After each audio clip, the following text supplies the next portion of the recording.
నేర్పిస్తూ ఉన్నారు. మా చిన్నతనంలో మాకు యూత్ క్లాస్ కూడా నేర్పించిన అన్నయ్య.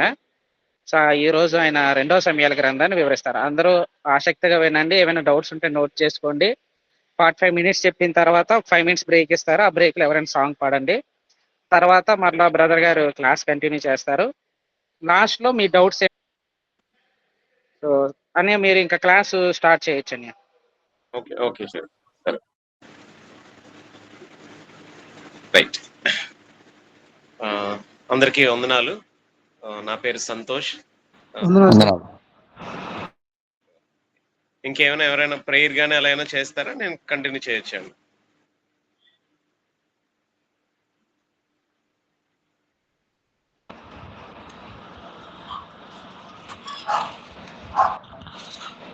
కొండయ్య గారు నన్ను స్టార్ట్ చేయమంటారా క్లాస్? లేకపోతే ఏమైనా ఇంకా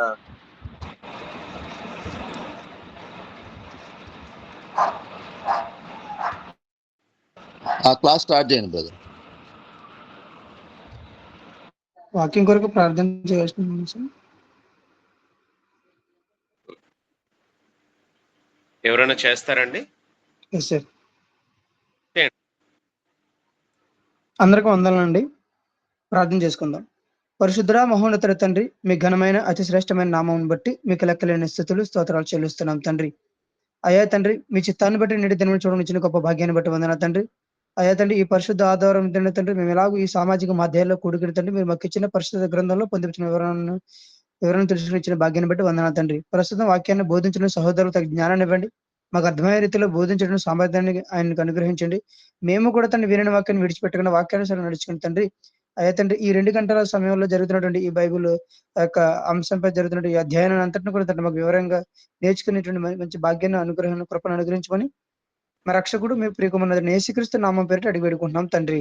ఆమేన్. రైట్. ప్రార్థన చేసిన సహోదరునికి వందనాలు. ఇక్కడ ఉన్న వాళ్ళెవరు నాకు తమ్ముడు సురేష్ బాగా పరిచయం. చిన్నప్పుడు మేము అందరం కలిసి పెరిగాం. తను ఇప్పుడు వేరు ప్రాంతాల్లో ఇలాగో పరిచయం చేయడం చాలా సంతోషకరమైన విషయం. మేము ఉండేది విశాఖపట్నం. నా పేరు సంతోష్ అండి. ఇలాగూ ఆన్లైన్లో వాక్యం చెప్పడం కానీ లేకపోతే పెద్ద పెద్ద క్లాసులు చెప్పడం కానీ నాకు అలవాటు లేదు. అయితే ఈరోజు తనున్న స్కెడ్యూల్లో బిజీ కారణంగా నన్ను వాక్యం చెప్తున్నారు. అంటే అసలు వాక్యం నేర్చుకోవడం, కాసేపు మన సమయాన్ని దేవునికి ఇవ్వడమే మన జీవితంలో గొప్ప భాగ్యం. ఈరోజు అందరూ మేము ఈ ఆరాధన కార్యక్రమాల్లో చక్కగా పాల్గొని ఉంటారు. ఈరోజు మేము అదే విషయాన్ని చెప్పుకున్నాం. అంటే మన జీవితంలో మనం కొద్దిసేపు దేవునికి సమయం ఇవ్వడమే మన జీవితంలో అత్యంత విలువైన విషయం అది. అలాంటి భాగ్యాన్ని దేవుడు మనకిచ్చారు. ఇది ఆన్లైన్ అవడం వల్ల ఎవరు వింటున్నారో ఎవరు చూసేటప్పుడు కాస్త ఐ కాంటాక్ట్ ఉంటుంది, తెలుస్తుంది. ఇక్కడ తెలియదు. బట్ మీరు అందరూ వింటున్నారని నేను అనుకుంటున్నాను. రైట్. అంటే మీకేవో ఎక్కువ విషయాలు లోతైన అంశాలు చెప్పేసి అంత అనుభవం నాకు లేదు. అయితే ఉన్న విషయాన్ని నేను వివరించే ప్రయత్నం చేస్తాను. ఈరోజు నాకు ఇవ్వబడిన భాగంలో 2వ సమూయేలు గ్రంథాన్ని వివరించమని సహోదరులు చెప్పారు. సాధారణంగా ఏదైనా ఒక చిన్న భాగాన్ని, ఒక చిన్న పారాగ్రాఫ్ని ఒక వ్యక్తి కోసం ఇలాగూ ఒక 1 అవర్లో మనం చెప్పే అలవాటు ఉంది నాకు. కానీ అంటే మీది ఒక ట్రైనింగ్ బ్యాచ్ అవుతుందని నాకు చెప్పారు సహోదరులు. సో ఇలాంటి ట్రైనింగ్ బ్యాచ్లో మీకున్న ఆ సమయభావాన్ని బట్టి 2 ఇయర్స్ కోర్సు 1 ఇయర్ కోర్సు మీకు చెప్పాల్సిన విషయాలన్నీ వారు చెప్పే ప్రయత్నం చేస్తారు. అందుని బట్టి నేను ఏవైనా 2వ సమూయేలు గ్రంథం నుండి కొన్ని విషయాలు మీకు తెలియజేసే ప్రయత్నాన్ని చేస్తాను నేను. మన కార్యక్రమంకి వెళ్ళే ముందు మీరు రిఫరెన్సెస్ తీస్తారని అనుకుంటున్నాను. ఒకవేళ తీసే అలవాటు ఉంటే, లేకపోతే వింటానంటే వినండి. 2వ సమూయేలు గ్రంథాన్ని మనం వివరించుకునే ముందు సొలొమోను చెప్పిన ఒక మాటని జ్ఞాపకం చేసుకుందాం. ప్రసంగి గ్రంథంలో చివరి అధ్యాయంలో ఆయన ఒక మాట చెప్పారు. సొలొమోను కన్నా జ్ఞానవంతులు ఎవరూ లేరు. సొలొమోను కన్నా అంటే అంతకు ముందు కానీ తర్వాత కానీ అంత జ్ఞానవంతులు ఎవరూ లేరు. అలాంటి సొలొమోను చెప్పిన ఒక మాట, ఆ మాట చదువుకుంటూ మనం ఈరోజు నేటి ఈ బైబిల్ క్లాస్ని లేదా ఆన్లైన్ వర్చువల్ క్లాస్ని మనం ప్రారంభించుకుందాం. ప్రసంగి గ్రంథం చివరి అధ్యాయం 12వ అధ్యాయంలో ఒక మాట 13వ వచనంలో, ఇదంతయు వినిన తర్వాత తేలిన ఫలితార్థం ఏదనగా దేవుని యందు భయభక్తులు కలిగి ఉండి ఆయన కట్టడలను అనుసరించడం వలన మానవ కోటికి ఇదియే విధి. నా బైబిల్ నోట్స్ మీద ఈ వచనాన్ని నేను ప్రింట్ చేసుకొని పెట్టుకున్నాను, అంటించుకున్నాను. అంటే సొలొమోను అంత జ్ఞానవంతుడు చెప్తున్న మాట ఏంటనంటే, ఇంతకన్నా అంటే దేవుని మాటలు వినడం, దేవుని కట్టడలను అనుసరించడం కన్నా గొప్పదైన భాగ్యం ఏమీ లేదు. అంతకన్నా గొప్ప పని మనం ఏం చేయలేము ఈ భూమి మీద. ఆయన మాటలు వినడం ఇదే మానవ కోటికి విధి. ఆ మాటలో ఎంత అర్థం ఉందనంటే, మనం చేయగలిగేది ది గ్రేటెస్ట్ టాస్క్ ఏమైనా ఉంది భూమి మీద అంటే అది దేవుని కట్టడలు నెరవేర్చడం. దేవుని కట్టడలు ఎలా నెరవేరుస్తాం? అసలు దేవుని నియమాలు తెలియకపోతే, దేవుని నియమాలు ఎక్కడున్నాయి? దేవుని గ్రంథంలో ఉన్నాయి. సో అలాంటి దేవుని నియమాలు తెలుసుకోవడానికి దేవుని గ్రంథం మనం పఠించడం అనేది గొప్ప, చాలా గొప్ప నియమం అండి.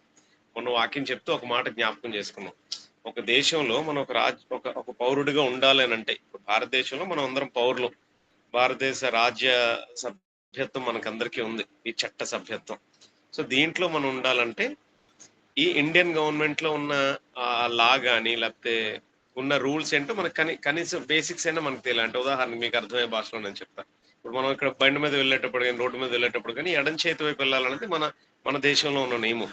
అసలు మనకు నియమమే తెలియకపోతే, పలానా తప్పు చేస్తే ఈ నియమం, పలానా ఇది చేస్తే ఈ నియమం, ఇలా మనకు కొన్ని వందల రాజ్యాంగ నియమాలు ఉంటాయి. అన్ని మనకు తెలియకపోవచ్చు, కనీసం మనం పాటించగలిగే నియమాలు మనకు తెలిస్తేనే మనం దేశ పౌరుడిగా మనం ఉండగలం.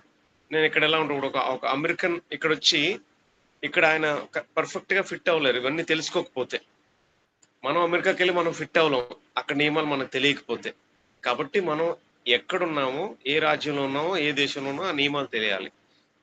ఇప్పుడు నేను భౌతికంగా ఏం మాట్లాడట్లేదు, ఆత్మీయంగా మనందరం దేవుని రాజ్యంలో పౌరులం. కాబట్టి ఆ దేవుని నియమావళి మనకు తెలియాలి, ఆ చట్టం ఏంటో తెలియాలి. దానికి అద్భుతమైన గ్రంథం మనందరి చేతుల్లో ఉందండి. కాబట్టి అసలు గ్రంథాన్ని పఠించడం, గ్రంథాన్ని నేర్చుకోవడం అనేది గొప్ప భాగ్యం. రైట్, మనం 2వ సమూయేలు గ్రంథాన్ని మనం కొద్ది విషయాలు మనం చెప్పుకుందాం. కొన్ని వేల సంవత్సరాల క్రితం రాయబడిన గ్రంథం మన చేతిలో ఉండటమే గొప్ప భాగ్యం అండి.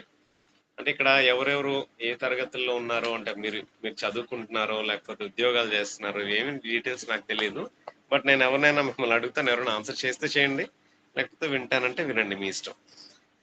ఇప్పుడు మీ దగ్గర ఎవరి దగ్గర మీరు చదువుకున్న 10th క్లాస్ పుస్తకం కానీ 7th క్లాస్ పుస్తకాలు ఏమైనా ఉన్నాయండి ఎవరి దగ్గరైనా? మన దగ్గర ఎవరి దగ్గర ఉండవండి. 2 తరగతులు 3 తరగతులు మనం ముందుకెళ్తే అవన్నీ మనం పాతవన్నీ పడేస్తాం. కానీ ఈ గ్రంథాన్ని దేవుడు ఎలాగూ గ్రంథస్థం చేసేంత వరకు ఉంచాడు. మోషే సుమారుగా అంటే మనకి 1500 ముందు సంవత్సరాల వ్యక్తి. ఆదాము కోసం కానీ నోవాహు కోసం కానీ ఈ విషయాలన్నీ మనకి ఎలా తెలిసినాయండి? కేవలం గ్రంథం అవైలబిలిటీగా ఉండడం వల్ల. ఆ గ్రంథం ఇంతవరకు మనకి ఎలా వచ్చింది అసలు? ఎప్పుడో మోషే, సరే ఆదాము ఏమి పుస్తకాలు రాసినట్టుగా లేదు, మోషే ఆదికాండం రాసినట్టుగా చూస్తాం. సరే మోషే నుండి మనం ప్రారంభిద్దాం. కనీసం ఇది ఒక 2000 సంవత్సరాలు.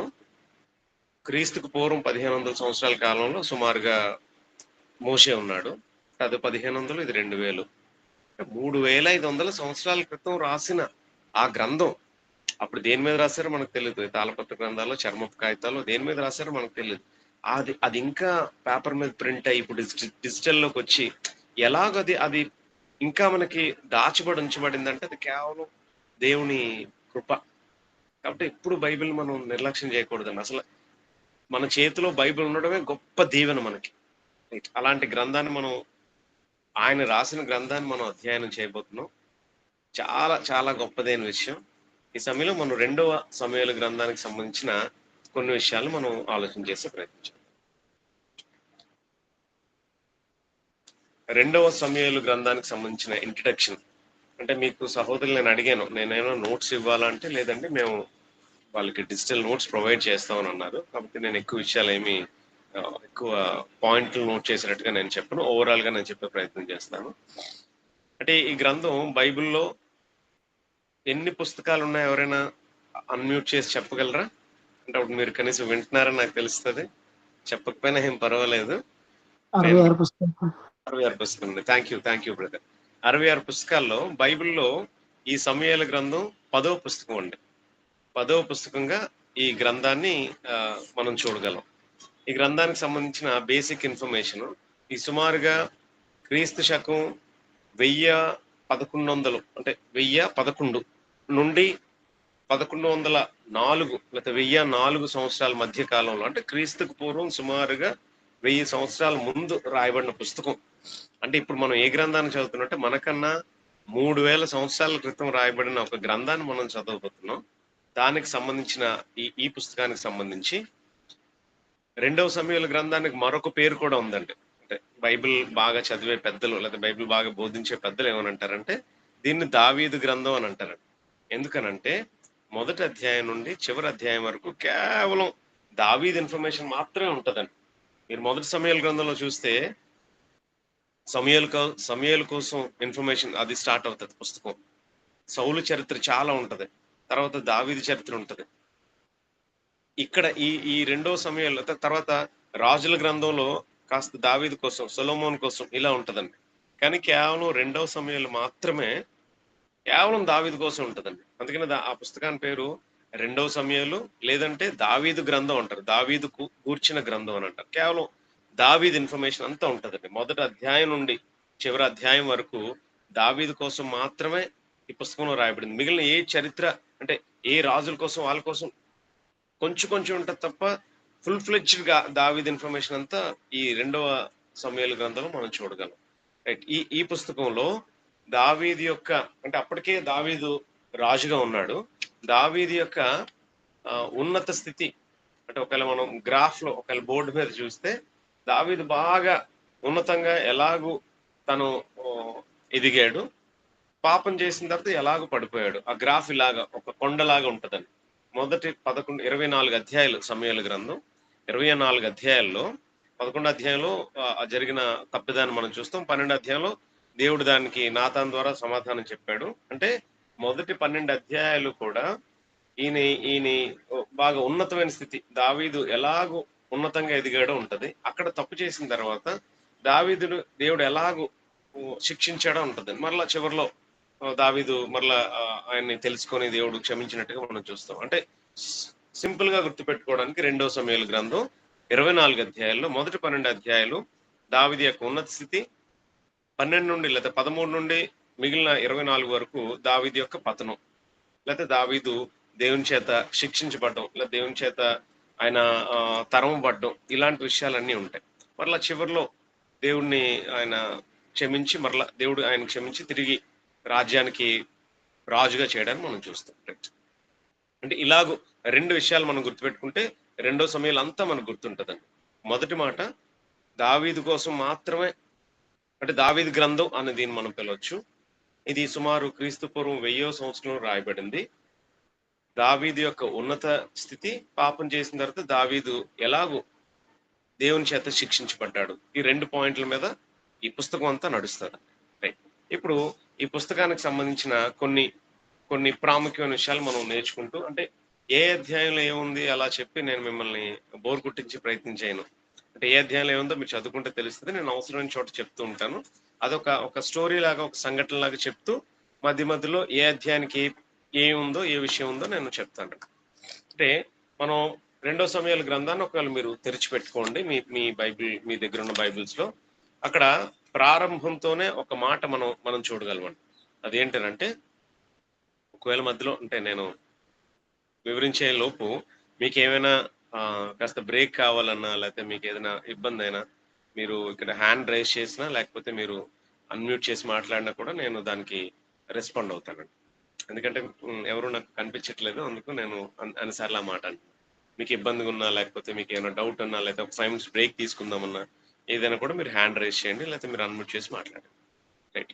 2వ సమూయేలు గ్రంథం చాలా స్టార్టింగే చాలా ఇంట్రెస్ట్ గా స్టార్ట్ అవుతుంది. అది ఎలానంటే అప్పటికి సౌలు చాలా యుద్ధాలు చేస్తూ దావీదుని తరమడం మనం చూస్తాము, ఆయనకున్న అసూయను బట్టి. అయితే 1వ అధ్యాయం ప్రారంభంలోనే ఏమి దొరుకుతుంది అని అంటే దావీదు అమాలేకీయులను హతం చేసి తిరిగి వచ్చును. సౌలు మృతి పొందిన తర్వాత అతడు సిక్లగులో 2 దినములు ఉండెను. 3వ దినమున బట్టలు చింపుకొని తల మీద బుగ్గు పోసుకొని అప్పుడు సౌలు నొద్దనున్న దండులో నుండి వచ్చాను. అంటే అసలు ప్రారంభం అవడమే ఈ సమూయేలు గ్రంథం సౌలు మరణంతో ప్రారంభం అవుతుందండి. యాక్చువల్గా ఎవరైతే ఆయన తరమడానికి చూస్తున్నారో, ఎవరైతే చంపడానికి చూస్తున్నారో, ఆ వ్యక్తి చనిపోయిన వార్తని సౌలు దండులో నుండి వచ్చిన ఒక వ్యక్తి సమూయేలు దగ్గరికి, దావీదు దగ్గరికి తీసుకొని వస్తాడు. ఏ సౌలు చేత అయితే ఆయన తరంబడుతున్నాడో, ఏ సౌలు చేత అయితే తన రాజ్యంలో ఉండి ఆయన పరిగెడుతూ, మనం మొదటి సమూయేలు గ్రంథంలో మీరు చూసే ఉంటారు, దావీదు పరిస్థితి చూస్తే ఒక దగ్గరికి వెళ్ళి ఆ పిచ్చివాడిలాగా నటిస్తాడు, ఒక దగ్గరికి వెళ్ళి తిండి లేకుండా ఉంటది, ఆయన చుట్టూ ఏమో అప్పుల వాళ్ళు ఉంటారు, ఆయన ఎక్కడెక్కడో ఉంటాడు. ఇలాంటి ఒక ఎంత ఎంత భయంకరమైన సంగతులు చూడాలో అవన్నీ చూస్తాడని. కేవలం అప్పటికి దావీదు ఏం పాపం చేయలే, కేవలం సౌలుకున్న అసూయ చేత ఆయన తరంబడ్డం వల్ల వచ్చిన ఆ పరిస్థితులన్నీ, ఆయన అన్ని పీక్ లెవెల్ అన్ని చూస్తారండి దావీదు. అలాంటి వ్యక్తి అంటే ఇక్కడ మనం ఒక విషయాన్ని ఆలోచిద్దాం. ఎవరైనా మనల్ని ఒక 10 సంవత్సరాలు, ఏదో ఒకసారి 2 సంవత్సరాలు కాదు, ఒక 10 సంవత్సరాలు బాగా పీడిస్తున్నారా అనుకోండి మనల్ని. ఇక్కడ ఎవరైనా స్త్రీలు ఉన్నారేమో నాకు తెలీదు, మనకు అర్థమయ్యే భాషలో మాట్లాడతాను. బాగా మన బంధువుల్లోనూ, మన అత్తగారు లేకపోతే మనకు తెలిసిన వాళ్ళు, మన ఇంటి పక్క వాళ్ళు ఒక్కొక్కసారి మనల్ని బాగా పీడిస్తూ ఉంటారండి. ఒక 5 సంవత్సరాలు 10 సంవత్సరాలు ఎప్పుడు వాళ్ళతో మనకి ఇబ్బందే ఉంటది. అలాంటి వ్యక్తి చనిపోయాడు అని అంటే మనం ఎలా స్పందిస్తాం సాధారణంగా? వీళ్ళకి ఇలాగే జరగాలి, ఇంత ఇంత ఇంత షాప్ పెట్టారు నన్ను, నా కుటుంబాన్ని, లేకపోతే ఈయన వాళ్ళ సమాజానికి ఇంత నష్టం వచ్చింది అని మనం అంటామండి. కానీ నీతిమంతుడైన దావీదు ఏమన్నాడో తెలుసండి, ఎవరైతే చనిపోయారనే విషయం తెలిసిందో, ఏ సౌలు అయితే చనిపోయాడనే విషయం తెలిసిందో ఆయన ఏమి ఆనందించలేదండి. ఆయన ఆనందించలేదు. అంటే సౌలుని చంపడానికి, దావీదుని చంపడానికి సౌలు ఎన్నోసార్లు ప్రయత్నం చేశాడు. అయినా ఎప్పుడు కూడా దావీదు సౌలు మీద ఎప్పుడు పగ పెంచుకున్నట్టుగా, లేకపోతే ఆయన చనిపోతే ఆనందించినట్టుగా ఎక్కడా లేదండి. ఎలాంటి పరిస్థితి వచ్చిందంటే, ఒక ఆయన వచ్చి పరిగెట్టుకుని వచ్చి ఇలాగ సౌలు చనిపోయాడు, సౌలును యోనాతాను చనిపోయారని చెప్పి ఒక మాట చెప్తాడండి. అక్కడ 6వ వచనం, గిల్బోవ పర్వతం నేను ఆకస్మికంగా వచ్చినప్పుడు సౌలు తన ఈటి మీద ఆనుకుని ఉండను, అప్పుడు అతను చనిపోతున్నాడని తెలిసి నన్ను చంపేయమంటే నేను ఆయన చంపాల్సి వచ్చిందని చెప్తాడు. అప్పుడు 12వ వచనం, సౌలును యోనాతాను యెహోవా జనులు ఇశ్రాయేలు వారిని యుద్ధంలో కూలిరని జనులు దుఃఖించి సాయంత్రం వరకు ఉపవాసం ఉంటారు. అంటే సౌలు యోనాతాను బాగా ఇష్టమైన వ్యక్తి దావీదుకి. సౌలు చనిపోయడానికి ఆయన ఏం ఆనందించలేదండి. ఎవరైతే ఆ వార్త చెప్పారో ఆయన్ని దావీదు చంపించేశాడండి. అంటే మనల్ని ఇబ్బంది పెట్టే వ్యక్తులకి నష్టం కలగాలని మనం కోరుకుంటాం. అందుకని దేవుడు దావీదుని తను చిత్తానుసారుడు, తన ఇష్టానుసారుడు అన్నాడండి. తన శత్రువులకు కూడా ఇబ్బంది కలిగినప్పుడు, అంటే సౌలు లాంటి వ్యక్తికి ఇబ్బంది కలిగినప్పుడు దావీదు ఆనందించలేదండి. దావీదు అందుకని ఉన్నతమైన వ్యక్తి. రైట్. అంటే ఇలాగూ ప్రారంభం అవుతుంది. సౌలు మరణంతో 2వ సమూయేలు గ్రంథం ప్రారంభం అవుతుంది. అక్కడ నుండి అన్ని విషయాలు ఇంకా దావీదు కోసమే ఉండడం మనం చూస్తామండి. రైట్. ఇలాగూ దావీదు సౌలు చనిపోయిన వార్తని ఆయన తెలుసుకున్నప్పుడు ఆయన ఏమీ సంతోషించలేదండి. సంతోషించకుండా ఆయన కోసం ఉపవాసం ఉన్నాడు. తర్వాత ఒక కీర్తన కూడా వారిద్దరి కోసం, యోనాతాను కోసం, దావీదు కోసం ఒక కీర్తన రాసినట్టుగా మనం చూస్తామండి.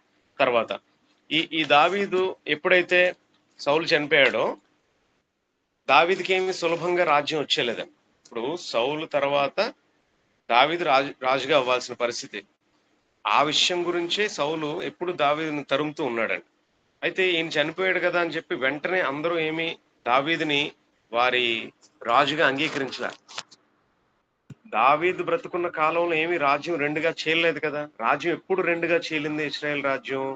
సొలొమోను చనిపోయిన తర్వాత రెహబాము కాలంలో అది రెండుగా చీలింది. రెహబాము ఎప్పుడైతే యూదా వారితో ఇశ్రాయేల్ వారితో సరిగా మాట్లాడలేదో, అంటే అప్పుడు అందరూ కలిసి ఉండేవారు, ఆ తర్వాత చీలింది. అయితే దావీదు కాలంలోనే మనం 2వ అధ్యాయంలో ఒక మాట చూస్తాం చూడండి.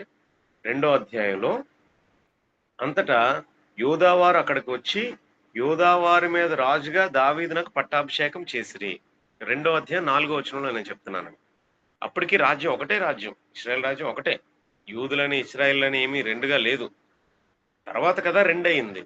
అప్పుడంతా ఒకటే. అయినా కూడా దావీదుని అందరూ యాక్సెప్ట్ చేయలేదని. అంటే ఎన్ని ప్రతికూల పరిస్థితుల్లో రాజుగా అయ్యాడో. దావీదు ఏమీ గోల్డెన్ స్పూన్ కాదండి. ఆయన రాజ్యానికి వచ్చిన విధానం చూస్తే అంతేమీ సులభంగా రాలా. ఆయన గొర్రెల కాపరి. దేవుడు ఒక యుద్ధంలో ఆయన గెలిపించాడు. జనులందరూ కాస్త కొంచెం ఆయన పక్షంగా వచ్చారు. అది చూసి సౌలు ఆయన మీద అసూయ చెందాడు. అయినా ఏమి అంత సులభంగా దావీదుకేమీ రాజ్యం వచ్చేలేదు. సౌలు చనిపోయిన తర్వాత కూడా అందరూ ఆయన యాక్సెప్ట్ చేయలేదండి. అందుకు అక్కడే రెండు భాగాలు అయిపోయాయి. సాధారణంగా మనకు తెలిసింది ఏంటి, ఇశ్రాయేల్ రాజ్యం, యోధా రాజ్యం అంటే అది రెహబాం కాలంలో విడిపోయింది సొలొమోను తర్వాత. అప్పుడు యూదులు, బెన్యామీనీలు ఒక గోత్రం, మిగిలిన 10 గోత్రాలు కలిపి ఇశ్రాయేల్ గోత్రం, ఇలాగూ 2 గోత్రాలుగా మనం దాన్ని చూడగలం. అయితే దావీదు బ్రతికున్న కాలంలోనే దావీదు సైడ్ ఉన్న వారిని అందరినీ యోధావారు అన్నారు. అందుకే అన్నమాట 2వ అధ్యాయం 4వ వచనంలో యోధావారి మీద రాజుగా దావీదునకు పట్టాభిషేకం జరిగింది. ఇశ్రాయేల్ అందరికీ ఒకటే రాజ్యం అప్పటికి, కానీ ఆయనకి అంత సులభంగా రాజ్యం వచ్చేలేదు. కేవలం కొంతమంది మాత్రమే. అంటే ఇక్కడ యోధా అంటే యోధా బెన్యామిన్ కాదు, దావీదుకు సపోర్ట్ చేసిన వారిని అందరినీ అక్కడ యోధా అని యోధా వారుగా చిత్రీకరించారు.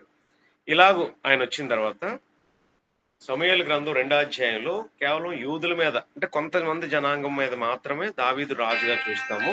తర్వాత రాజుగా చూసిన వ్యక్తి, ఇశ్రాయేల్ మీద రాజుగా ఉన్న వ్యక్తి ఇష్బోషెతు. ఇతను కొంతకాలం యోనాతాను కుమారుడు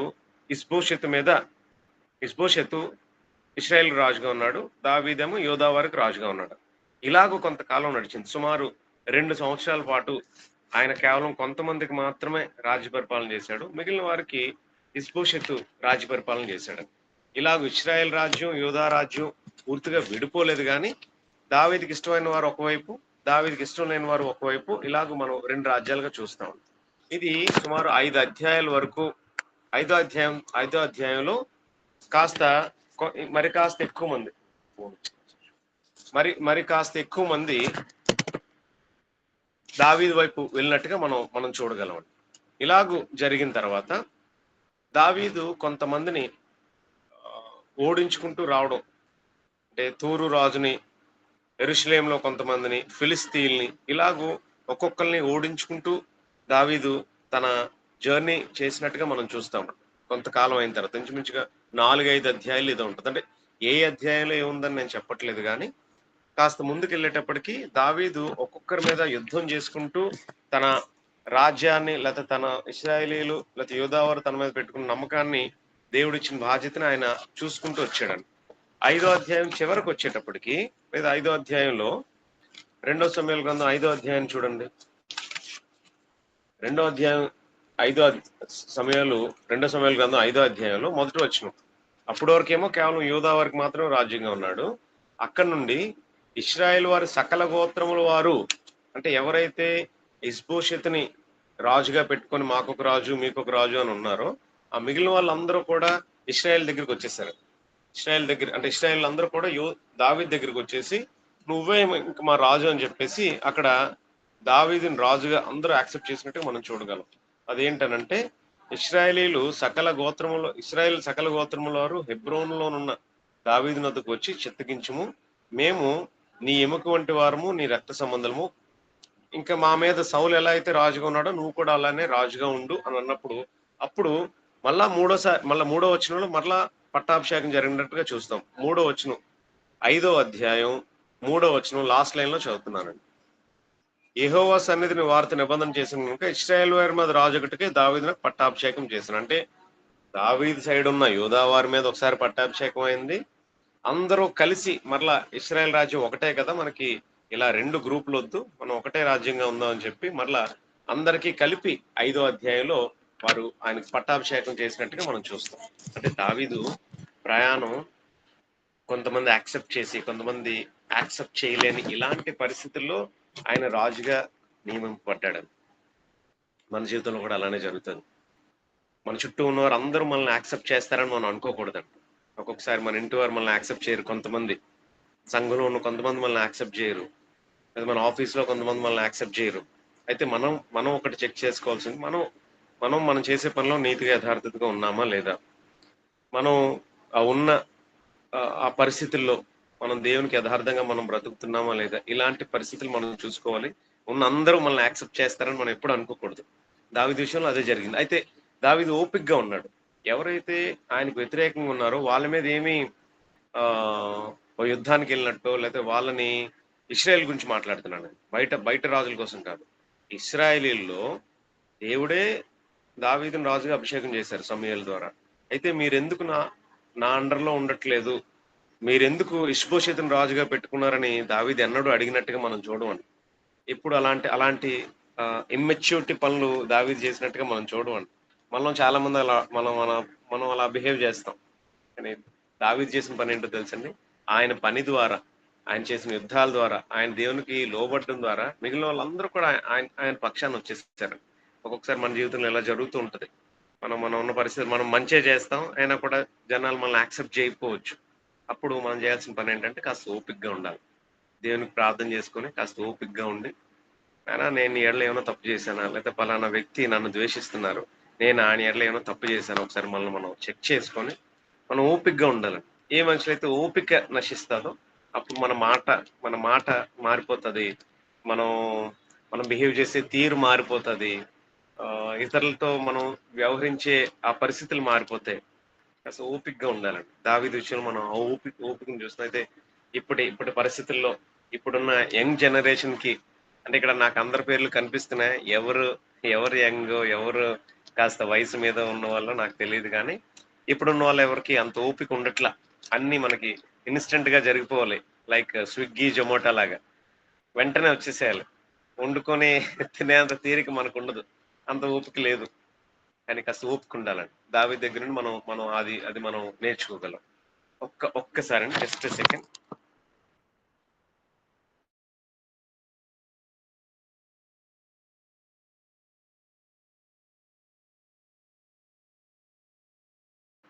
సోదరులు ఒక్క నిమిషం అండి. నేను ఒక్క నిమిషం లైన్‌లో ఉంటాను.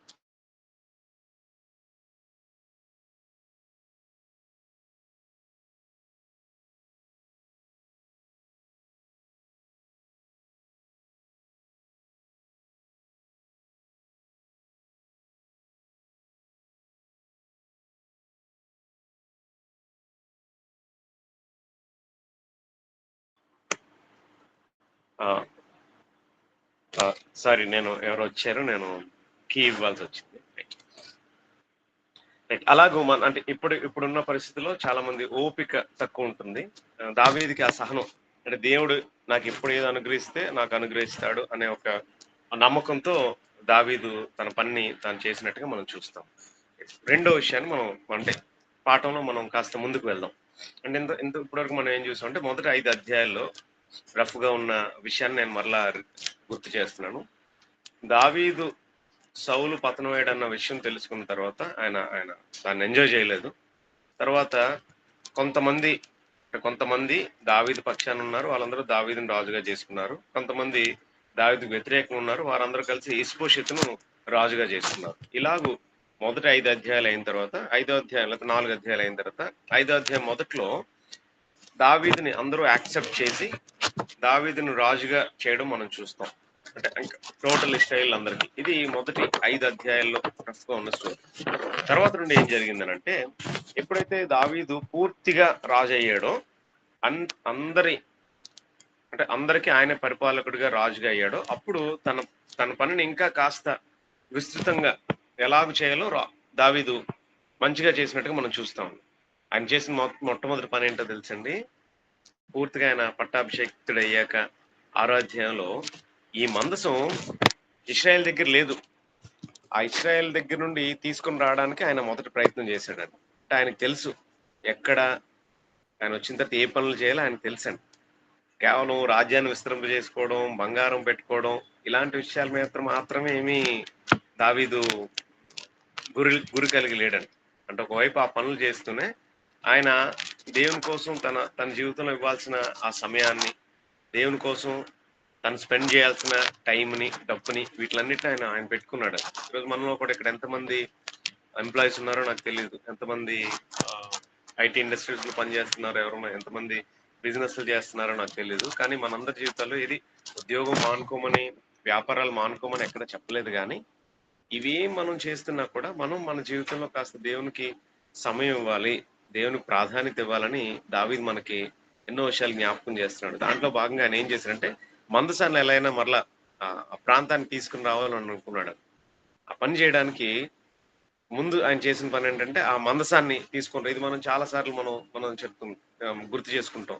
దావీదు ఆ మందసాన్ని తీసుకొచ్చినప్పుడు మేకాల చేత ఆయన తృణీకరింపబడ్డం, ఆయన నాట్యం చేస్తుంటే మేకాలు చూసి ఆయన తృణీకరించుకోవడం, ఇది మనం ఎన్నోసార్లు స్వార్థికులు బోధకులు వాక్యం చెప్పినప్పుడు ఆ విషయాన్ని మనకు చెప్తూ ఉంటారు.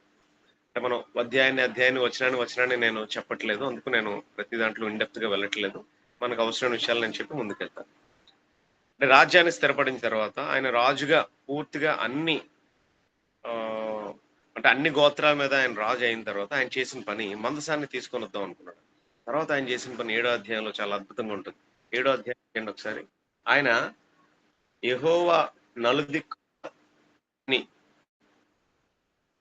నలుదిక్కుల అతనికి శత్రువుల మీద విజయం ఇచ్చిన తర్వాత అతనికి నెమ్మది కలుగు చేశాను. రాజు తన నగరయందు కాపురం ఉండి నాతాను ప్రవక్తను పిలువనంపించగా, అంటే కాస్త పరిస్థితులు సద్దుమణిగేటప్పటికి చుట్టుపక్కల రాజ్యాలు, చుట్టుపక్కల ఆ యుద్ధాలు ఇవేమీ లేవు ఆయన జీవితంలో, కాస్త తగ్గేటప్పటికి సమూయేలు చేసిన ఆ పని, దావీదు చేసిన పని ఏంటో తెలుసండి.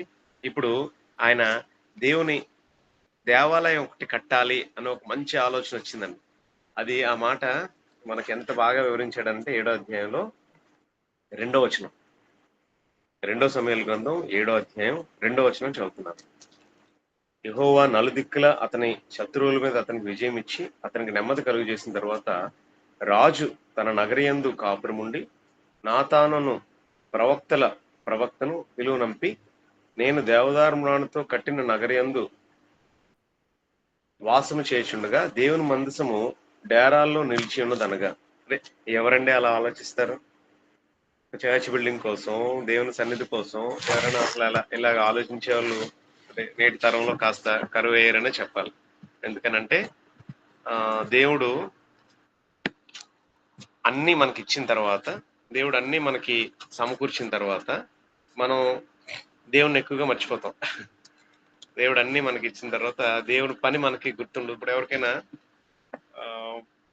నాకు పిల్లలు లేరు అని ఒక స్త్రీ ప్రార్థన చేసింది అనుకోండి. దేవుడు పిల్లలు ఇచ్చిన తర్వాత ఆమె దేవుని సన్నిధికి రావడం ఆగిపోవడం మనం చూస్తాం. ఒక వ్యక్తి నాకు ఉద్యోగం లేదని ఆయన ప్రార్థన చేస్తున్నాడు అనుకోండి.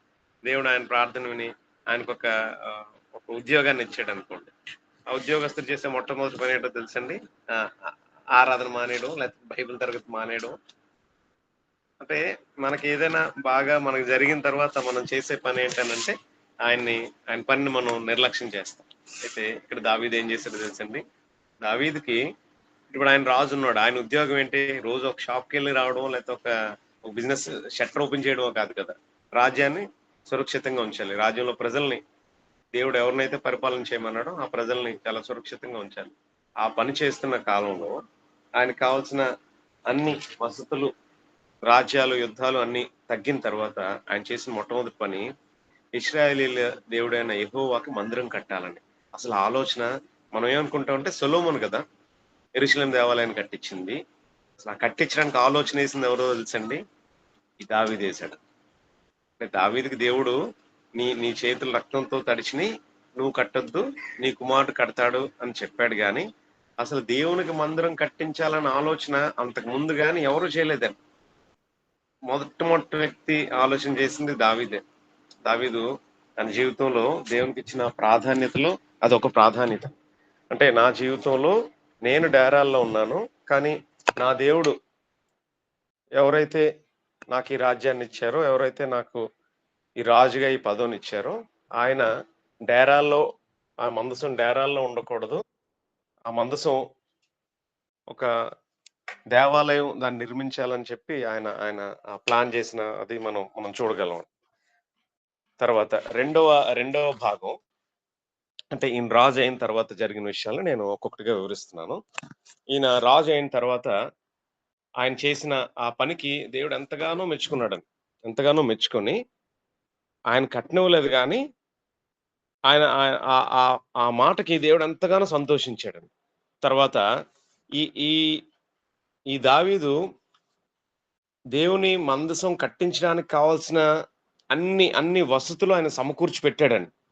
అంటే ఆ ఆలోచన వచ్చిన తర్వాత దేవునికి ప్రార్థన చేసిన తర్వాత ఆయన చేసిన పని ఏంటనంటే, ఎవరెవరైతే చుట్టుపక్కల రాజ్యాలున్నారో వారందరిని ఈయన జయించాడు కదండీ! జయించిన తర్వాత ఆయన మొట్టమొదటగా వారందరికంటే వాళ్ళకి సంబంధించిన బంగారం గాని, విస్తారమైన ఇత్తడిని వీటినన్నిటిని పట్టుకొని ఈ యెరూషలేములో కట్టడం నిమిత్తం, దేవాలయం కట్టడం నిమిత్తం, యెరూషలేం పట్టణం కట్టడం నిమిత్తం చాలా చాలా ఆస్తిని సమకూర్చి పెట్టినట్టుగా మనం చూస్తాం.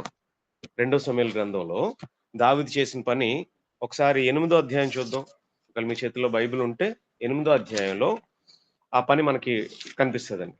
8దో అధ్యాయం 11వ వచనం. అంటే ఒకవైపు యుద్ధాలు చేస్తూనే ఒకవేళ మీ దగ్గర బైబిల్ మీరు పెన్ చేతిలో పెట్టుకొని ఉండుంటే 8దో అధ్యాయం మొదటి వచనం, 2 సమూయేలు గ్రంథం 8దో అధ్యాయం.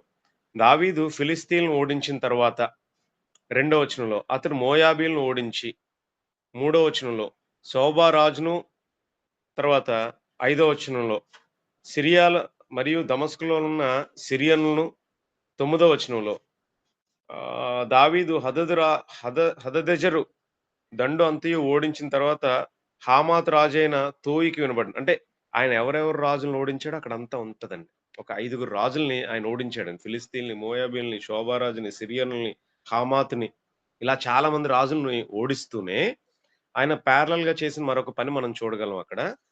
11వ వచనంలో రాజైన దావీదు తాను జయించిన జనుల యొద్ద పట్టుకొనిన వెండి బంగారములతో వీటిని చేర్చి యెహోవాకు ప్రతిష్ఠించెను. అంటే వెండి, బంగారం, వీటి విస్తారమైన వెండి, బంగారాన్ని యెహోవా సన్నిధికి, లేతే యెరూషలేము దేవాలయం కట్టడానికి ఆయన ముందు అంతా సమకూర్చి పెట్టాడండి. కేవలం ఆయనే ఉంచేసుకోవాలనుకోలేదండి. ఈరోజు ఎవరైనా మనకి కాస్త ఓ మంచి ఉద్యోగం ఉండి, మంచి జీతాన్ని దేవుడిస్తే, మన సెక్యూరిటీ మనం చూసుకుంటాం గదండీ! మనం మన పిల్లలకి మొన్న ఎవరితోటో మాట్లాడుతూ, నేను 1,00,00,000 రూపీస్ ఇన్స్యూరెన్స్ చేపిచ్చానండి. నెలకింతంత కట్టాలని జెప్పారు. సంవత్సరానికి 30,000 40,000. నేను బ్రతికుంటే నేను నా పిల్లలకి ఆస్తి నేనే సమకూర్చి పెడతాను. ఒకవేళ నేను చనిపోతే ఆ ఇన్స్యూరెన్స్ ఉంటది. ఇంక నాకే భయం లేదు. అంటే నేనేం ఎవరిని ఇన్స్యూరెన్స్ కట్టినోళ్ళు తప్పని అనట్లా. అంటే ఎప్పుడు నా పిల్లలు, నేను, నా కుటుంబం, నా ఇల్లు ఇదే మన తపనండి. కానీ దావీదుకున్న తపనేంటో తెలుసండి? అంటే నేను చనిపోతాను. నా రాజ్యం, అంటే నేను పరిపాలిస్తున్న రాజ్యం నా నా పిల్లలకొచ్చేయాలి. వాళ్ళే ఉండాలి. అంటే దావీదు కూడా తన తన తన తరం తన తరమంతాలాగా రాజ్యాన్ని పరిపాలిస్తున్నారు. ఆ ఉండడం నేను తప్పే అనట్లేదు. మనకులాగే ఆలోచన ఉండుండొచ్చు. కానీ దాంతో పాటు ఆయనకి ఒక పాయింట్ ఎప్పుడు కొడుతూ ఉంటది. అదే దేవుని పని జేయాలి అని. తన మనసులో ఎప్పుడు మెదులాడుతున్న అంశం అండి. దాంట్లో భాగంగానే నేను కడతాను, దేవాలయం కడతానన్నాడు. నువ్వు కట్టొద్దు అన్నాడు. అయితే నాకెందుకులే అని ఊరుకోలేదండి. నేను కట్టలేను. నా తర్వాత వచ్చేవాను కడతాడు గదా! దానికి సంబంధించిన పనంతా నేను చెయ్యాలి అని అనుకున్నాడండి. అది ఎంత అద్భుతమైన ఆలోచనో. ఈ రోజుల్లో ఎవరికుందండి అలాగా? మనం మనం చర్చ్‌కెళ్తాం, వస్తాం. నా పనయిపోయింది అని అనుకున్న రోజులండి. అది కూడా మనకు కుదిరితే వెళ్తాం, లేకపోతే లేదేమో. కానీ దావీదు అలా అనుకోలేదండి తన జీవితంలో. దావీదు నా కాలంలో నేను చేయాల్సిన పనేదో దేవునికి చేస్తాను. నువ్వు దేవాలయం కట్టొద్దు అన్నాడు. కట్టొద్దు అనే సరే వదిలేసి నా రాజ్యం నేను విస్తరించుకోవాలనుకోలేదండి. నన్ను కట్టొద్దన్నాడు గదా! నా కొడుకుని కడతానన్నాడు గదా! ఈలోపు నేనెంత సమకూర్చాలో అంత సమకూర్చి పెడితే, ఆయన చేసే దేవుని పనిలో నా వంతుంటది. ఈరోజు మనం ఎవరైనా ఇలాంటి ఆలోచన మనకుందండి అసల? ఒకవేళ ఇక్కడున్న ఈ గ్రూప్‌లో ఇక్కడ ఒక 10 మంది, ఇంకొక ఐదుగురో, 15 మంది కనిపిస్తున్నారు రఫ్‌గా. మనలో ఎవరికైనా సరే మనం ఒకవేళ ప్రత్యక్షంగా దేవుని పని చేయలేకపోవచ్చు. ఒకవేళ మనం ప్రత్యక్షంగా దేవుని పని చేయలేనప్పుడు, మనం దేవుని పని చేసే వాళ్ళకి మనం ఏమైనా ఆహ్, మనం అవకాశం ఇస్తామండి? అంటే వాళ్ళకేమైనా సపోర్ట్ చేస్తామా మనం అసల? సపోర్ట్ చేసేలాంటి ఒక మంచి కల్చర్ మన మన జీవితంలో ఉండాలండి. అప్పుడు దేవుడు తన తన ఆహ్, మనం చేసే పని పట్ల దేవుడు సంతోషిస్తాడు. ఈరోజు నేను వాక్యం చెప్పలేకపోవచ్చు పూర్తిగా అని ఎవరైనా అని అనుకుంటే చెప్పే వాళ్ళకి సహకరించండి. ఎవరినైనా ఒక వ్యక్తిని తీసుకొనొద్దాం. లేతే అది కూడా నాకు చాలా చాలా ఇబ్బందిగా ఉంది. చేసే వ్యక్తికి ఇప్పుడెవరో సువార్థికుడు ఎవరో ఉన్నారు. ఆహ్, చ చెప్పే వ్యక్తికి మనం ఏదో కాస్త ఒక ఒక ఒక ఒక బియ్యం బ్యాగేస్తే ఆ కుటుంబం అంతా తిని సంతోషిస్తే, లేతే ఆయనకి నెలకింతనిస్తే ఏదో చేస్తాను సార్. గడప హలో! ఎ ఏమైనా ఎవరైనా మాట్లాడుతున్నారా? సార్ అదే చేస్తున్నాం సార్. అటువంటి కార్యక్రమాల్లో చేస్తున్నాం ఓహ్! అని చాలా సంతోషం. అది చేస్తే మాత్రం చాలా సంతోషం. ఎందుకంటే అందరూ వాక్యం చెప్పేసే స్థితిలోనే ఉండలేకపోవచ్చు. మనం ఏ ప్రయత్నం చేయగలిగితే ఆ ప్రయత్నం చేసి చాలా సంతోషం. మీరు ఆ మాట చెప్పడం నాకు సంతోషంగా ఉంది. మనం అంటే దావీదు చరిత్ర కేవలం ఇప్పుడు మనందరం వచ్చాం ఏదో చరిత్ర చదివేసుకొని వెళ్ళిపోవడం ఉపయోగం కాదండి. ఇప్పుడు బ్రదర్ రెస్పాండ్ అయినట్టుగా అలాగ ఎవరైనా ఆ పనుల్లో ఇన్వాల్వ్ అయితే అది అది చాలా చాలా సంతోషకరమైన విషయం అండి. నేను మళ్ళా ఒకసారి రివిజన్ చేస్తున్నాను. మొదటి భాగంలో అంటే సమూయేలు గ్రంథం 24 అధ్యాయాలు. మొదటి 12 అధ్యాయాలు దావీదు యొక్క ఉన్నత స్థితి ఉంటది. అక్కడి నుండి దావీదు యొక్క పతనం ఉంటది. అయితే మొదటి 12 అధ్యాయాల్లో ఉన్న విషయాన్ని మనం ఎలా దాన్ని డివైడ్ చేసుకోవచ్చంటే, మొదటి 4 అధ్యాయాల్లో దావీదు సౌలు చనిపోయిన తర్వాత ఇమ్మీడియేట్‌గా రాజు అవ్వల.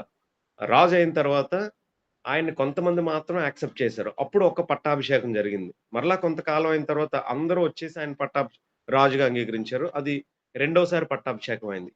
మొదటి సమూయేలు గ్రంథంలో మొదటి భాగాన్ని చూస్తాం. ఈయన ఎప్పుడైతే రాజు అయ్యాడో అప్పటి నుండి ఈయన రాజ్యాన్ని విస్తరించుకుంటూ తర్వాత కొంత దేవుని పని ఏదైనా చేయగలననే ఆలోచనలో మొట్టమొదటి వచ్చిన ఆలోచన దేవునికి ఒక మందిరం కట్టాలని. దేవుని మందిరం కట్టొద్దు. అయితే నీకొచ్చిన ఆలోచన పట్ల నేను సంతోషిస్తున్నాను. నీ కుమారుడు కడతాడు. నీ నీ చేతులు రక్తంతో తడిచినయి అన్నాడు.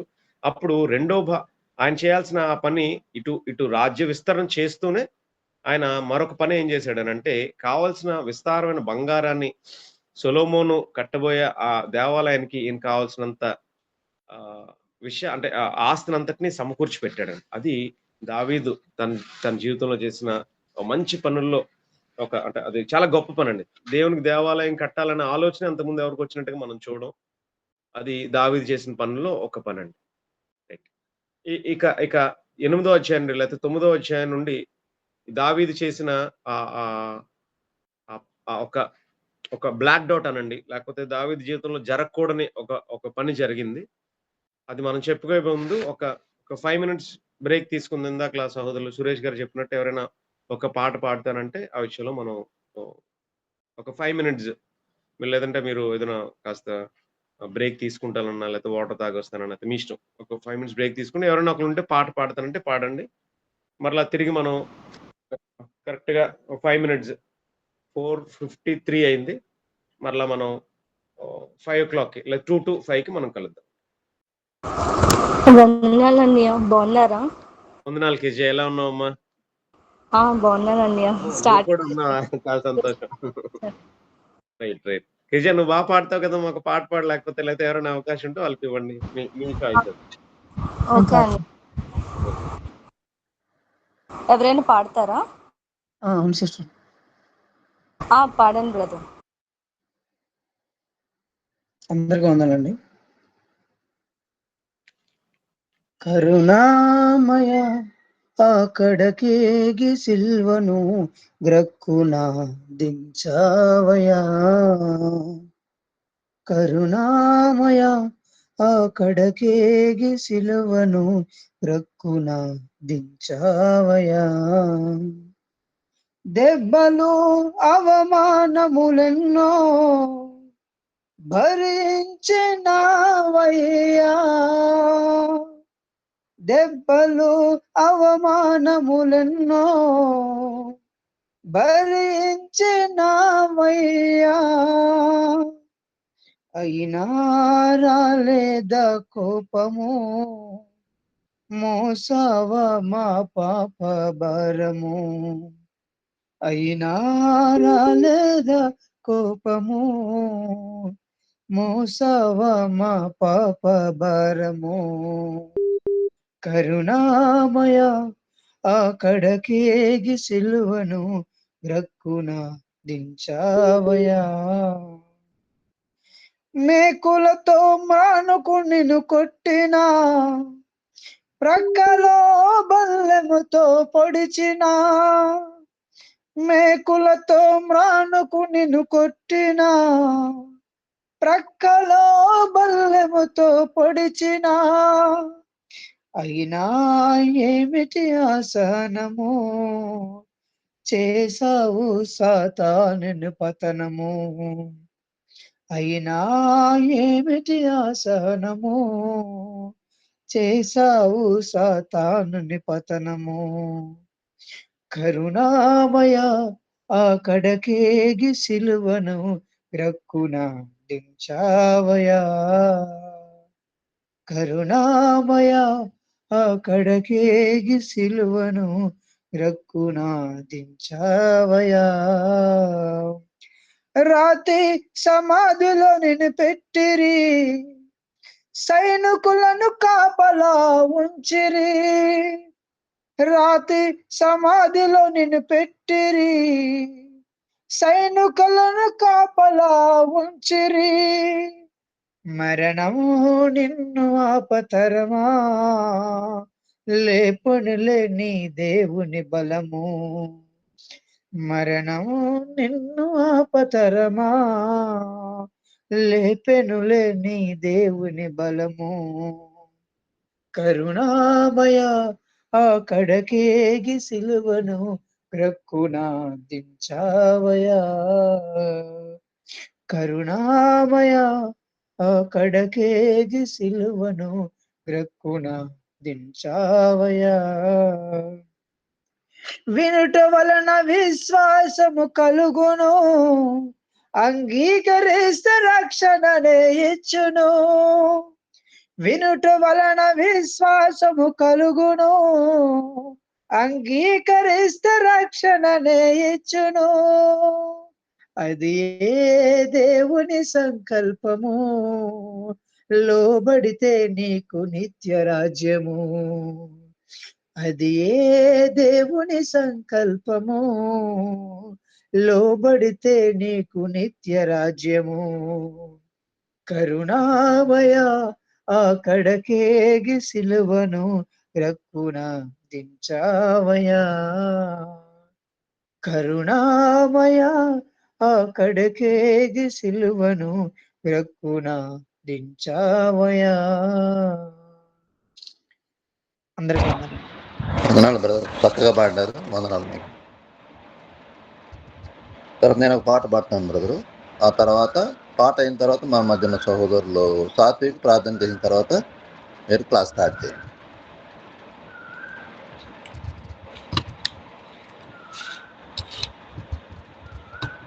పరలోకమందు భూలోకమందు పాలించు రాజా యెహోవా దేవా, గలమేతి పాడి మనసార వేడి, మహిలోన నిన్నేను తింతుమయ్యా. గలమేతి పాడి మనసార వేడి, మహిలోన నిన్నేను తింతుమయ్యా. పరలోకమందు భూలోకమందు పాలించు రాజా యెహోవా దేవా, ఆకాశ తీరాన రవిచంద్రులు, నీలాల గగనాన ఘనతారలు. ఆకాశ తీరాన రవిచంద్రులు, నీలాల గగనాన ఘనతారలు. భూలోక హిమబిందు తర పుష్పముల్, ప్రకటించు భువిలోన నీ మహిమనే. పరలోకమందు భూలోకమందు పాలించు రాజా యెహోవా దేవా, శ్రీ గర్భకోశాన నరబీజము, చూలాలి ఉదరాన సిరుజీవి అయి. శ్రీ గర్భకోశాన నరబీజము, చూలాలి ఉదరాన సిరుజీవి అయి. జీవించు ప్రాణిగా రూపొందుచు, ప్రకటించు భువిలోన నీ మహిమనే. పరలోకమందు భూలోకమందు పాలించు రాజా యెహోవా దేవా, పరలోక భాగ్యాలు విడనాడిన ధరలోన మనుజాలి కరుణించిన పరలోక భాగ్యాలు విడనాడిన ధరలోన మనుజాలి కరుణించిన నీ జ్యేష్ఠ సుతుని ఆ దివ్య రూపం ప్రకటించు భువిలోన నీ మహిమనే పరలోకమందు భూలోకమందు పాలించు రాజా యెహోవా దేవా. Thank you. సోదరులు సాత్విక్ ప్రార్థించాలని కోరుతున్నాను. అందరికీ వందనాలు. ప్రార్థన చేసుకొని మన కార్యక్రమం స్టార్ట్ చేసుకుందాము. పరలోక పొందిన పరిశుద్ధ తండ్రి, ఇంతవరకు కాచి భద్రపరిచి శ్రమగా నడిపించేందుకు వందన సూత్రాలు తండ్రి. తండ్రి ఇంతవరకు తండ్రి దావీదు యొక్క చరిత్రను విన్నాం తండ్రి. తండ్రి అలాగే ఇప్పుడు రెండో శిష్యుల తండ్రి దావీదు యొక్క చరిత్ర మళ్ళీ వినపోతుండగా తండ్రి. తండ్రి చెప్పబోయే అన్నకి తండ్రి మంచి జ్ఞానాన్ని తెచ్చేయమని అడుగుతున్న తండ్రి. వినబోయే మాకు తండ్రి మంచి జ్ఞాపశక్తిని దయచేయండి తండ్రి. అర్థం చేసుకున్న జ్ఞానాన్ని దయచేయమని అడుగుతున్న తండ్రి. తండ్రి చెప్పబోయే అన్నకి తండ్రి మాకు ఏ రీతిగా చెప్తే అర్థమవుతుంది తండ్రి, ఆ రీతిగా చెప్పే జ్ఞానాన్ని దయచేయండి తండ్రి. తండ్రి ఈ కార్యక్రమం చివరి వరకు తండ్రి అది తోడుగుండి నడిపించమని అడుగుతూ ప్రభుని యేసుక్రీస్తు రాజనామంలో అడుగుతూ ప్రార్థిస్తున్నాం తండ్రి. ఆమేన్. ఆమేన్. Right, thank you. వచ్చిన బ్రేక్ తీసుకుని మరలా అందరూ వచ్చినందుకు.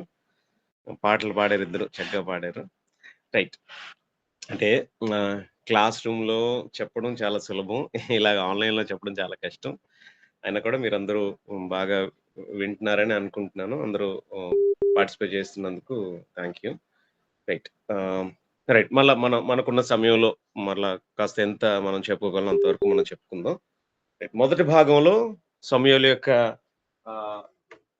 2వ గ్రంథంలో దావీదు యొక్క ఉన్నత స్థితి ఎలా అయితే తరంబడుతూ కొండల్లో గుట్టల్లో తరంబడుతూ ఆయన ఎలాగ రాజుగా ఆయన మరలా వచ్చిన స్థితిని మనం చూసాం. సౌలు చనిపోయిన తర్వాత 2 వర్గాల వారు, దావీదుకు అనుకూలం, దావీదుకు వ్యతిరేకం, 2 వర్గాల వారు దావీదుని అంగీకరించి చాలా చక్కగా వెళ్తున్న కాలం అది.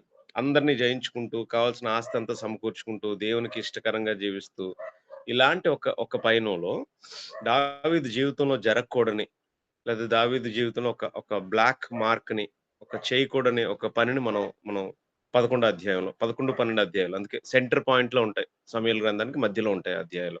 అందుకు కరెక్ట్ గా ఉన్నతమైన స్థితికి వెళ్ళిన తర్వాత మరలా పతనాన్ని మనం ఒక డయాగ్రామ్ లాగా మనం చూస్తాం. అది 11 అధ్యాయంలో జరిగిన ఒక విషయాన్ని మనం చూసుకుంటూ మనం ముందుకు వెళ్దాం. 11 అధ్యాయంలో ఇశ్రాయేల్ అందరికీ అమ్మోనీయుల మీద యుద్ధం జరుగుతున్న కాలం అది. 11 అధ్యాయం మొదటి వచనంలో, వసంతకాలమున రాజులు యుద్ధమునకు బయలుదేరు సమయమున దావీదు యోవాబును అతని వారిని ఇశ్రాయేలులందరినీ పంపగా వారు అమ్మోనీయులను సంహరించి రబ్బా పట్టణమునకు ముట్టడి వేసిరి. అయితే దావీదు యెరూషలేములో నిలిచెను. అంటే దావీదు స్థితి ఎలా అయిపోయిందనంటే, ఇంతకుముందు ఏదైనా యుద్ధం అయితే దావీదు వెళ్లాల్సిన పరిస్థితి, ఇప్పుడు దావీదు వెళ్లకుండానే యుద్ధాలన్నీ జయించుకుంటూ వస్తున్నారు. అలాంటి ఒక కాలంలో దావీదు జీవితంలో జరిగిన ఆ సంఘటన మనకు చాలా సార్లు మనం వింటాము, చదువుతాం. దావీదు ఒకానొక దినమున ప్రొద్దుగుంకు వేళ దావీదు పడక మీద నుండి లేచి రాజనగరం మిద్ది మీద నడుచు పైనుండి చూచుండగా స్నానం చేయ ఒక స్త్రీ ఆమె కనబడను. ఆమె బహు సౌందర్యవతి. ఆమెతో పాపం చేసినట్టుగా మనం చూస్తామండి. అంటే చాలా చక్కగా వెళ్తుంటది మన జీవితం కూడా. ఒక్కొక్కసారి ఏదో ఒక చిన్న తప్పిదం లేదా ఒక చిన్న మాట, మనం అన్న చిన్న మాట లేదా మనం చేసిన చిన్న పని మన జీవితాన్ని బాగా వెనక్కి లాగేస్తుందండి. అలాగ దావీదు జీవితంలో జరిగిన ఈ పని మనం చూస్తాం. అంటే ఇది కూడా ఎందుకు దేవుడు రాయించాడనంటే, కేవలం మంచి విషయాలే కాదు, మనం అది తెలుసుకొని అలా చేయకుండా ఉండని విషయాలు కూడా దేవుడు రాయించాడండి. యాక్చువల్గా దేవుడు రాయించిన ఈ గ్రంథంలో ఈ భాగాన్ని తీయించేసి కూడా సమూయేలు చేత రాయించగలడు ఈ గ్రంథాన్ని. కానీ దేవుడు ఆ పని చేయలేదండి. అంటే బైబిల్ అలాంటి కొన్ని విషయాలు దాచేసి కొన్ని విషయాలు బయట పెట్టే అలాంటి గ్రంథం కాదు. దేవుడు ఏది చెప్పాలనుకున్నాడో అవన్నీ చెప్పించాడండి. ఈ ఈ భాగంలో అంటే ఎందుకు అలాంటి పని దావీదు జీవితంలో జరిగిందో మనకి చాలా ఆశ్చర్యంగా ఉంటదండి. అంటే దేవుని కోసం అంత బాగా తెలుసు. చిన్నప్పటి నుండి దేవుడిని అంత బాగా నమ్మిన వ్యక్తి. పెద్ద గొల్లియాతు లాంటివి వచ్చినప్పుడు ఎంత దేవుని పక్షాన మాట్లాడాడో మనం చూసాం. యుద్ధాన్ని చేసేది దేవుడే అని తెలుసుకున్న వ్యక్తి. అలాంటి వ్యక్తి తన జీవితంలో చేసిన చిన్న తప్పిదం చాలా తక్కువ స్థాయిలో ఉండే వ్యక్తులు చేసే పనది. కానీ అది అది అలాంటిది తన జీవితంలో దొర్లిందండి. అంటే అక్కడి నుండి మనం నేర్చుకోవాల్సింది ఏంటనంటే, మనం ఒక్కొక్కసారి మన లైఫ్ చాలా సాఫీగా, జాగ్రత్తగా వెళ్తున్నప్పుడు మరి కాస్త జాగ్రత్త వహించాలి. ఎప్పుడైనా మీ జీవితం చాలా సాఫీగా ఎళ్తుందనుకోండి, ఏ ఇబ్బందులు లేవనుకోండి, మరి కాస్త ఎక్కువగా మన పెద్దలు మనకేం చెప్తారంటే, నీ జీవితం బాగా కఠినంగా ఉన్నప్పుడు ఎక్కువ ప్రార్థన చేసుకో, ఎక్కువ నువ్వు మోకాళ్ళ మీద ఉండి ప్రార్థన చేసుకో, ఎక్కువ దేవుని సన్నిధిలో గడుపు. నీ నీ కష్టం నీ జీవితంలో తొలగిపోతది అని చెప్తారండి. అది అది వాస్తవం. పెద్దలు చెప్పిన మాట తప్పేం గాదు. అయితే ఇక్కడ నుండి మనం ఏం నేర్చుకోవాలంటే, మన జీవితం చాలా సాఫీగా ఎళ్తున్నప్పుడు, ఎటువంటి ఇబ్బందులు, ఏ ఒడిదుడుకులు లేనప్పుడు కూడా మనం కాస్త జాగ్రత్తగా ఉండాలి. ఇలాంటిదేదైనా ప్రవేశించేదుంటది. ఎప్పుడు మనం పాపం చేసే అవకాశం ఎక్కువుంటదనంటే, ఇలాగూ మన జీవితం అంటే చూడండి, మనకు అన్నీ అందొచ్చినప్పుడు, మన చేతిలోకొచ్చినప్పుడు దాని కష్టం విలువ మనకు ఒక్కొక్కసారి తెలీదు. అలాగూ దావీదుకి కావాల్సినవన్నీ తన జీవితంలోనికొచ్చేసినియి. మనకు కూడా ఒక్కొక్కసారి అలానే జరుగుతది. దేవుడు కావాల్సిన మనకు ఉద్యోగం ఇస్తాడు. దేవుడు కావాల్సిన ఇల్లు ఇస్తాడు. వివాహం జరుగుతది. పిల్లలుంటారు. అన్నీ ఉంటాయండి. అలా ఉన్నప్పుడు మనం కాస్త దేవుడిని ఒక్కొక్కసారి నిర్లక్ష్యం చేస్తూ ఉంటాం. ఎన్నడూ అది చేయకూడదు. మరలా మనల్ని ఉన్నత స్థితిలోకి పెట్టిన దేవుడు మరలా మనల్ని అధఃపాతాళానికి తోసేయగలడు. కాబట్టి అంటే అనుక్షణం మనం మెలకువగా ఉండాలని చెప్పడానికి ఇదో ఉదాహరణ అండి. రైట్. ఒక బ్యాడ్ ఇన్సిడెంట్ జరిగింది. బెత్షెబాతో ఆయన పాపం చేసిన సందర్భాన్ని చూసాం. అయితే పాపం ఎలాంటిదనంటే యాకోబు పత్రికలో ఉంటదండి. పాపం ఎప్పుడైనా మీరు చూడండి, ఒక అబద్ధం మరొక అబద్ధాన్ని అదే సృష్టిస్తది.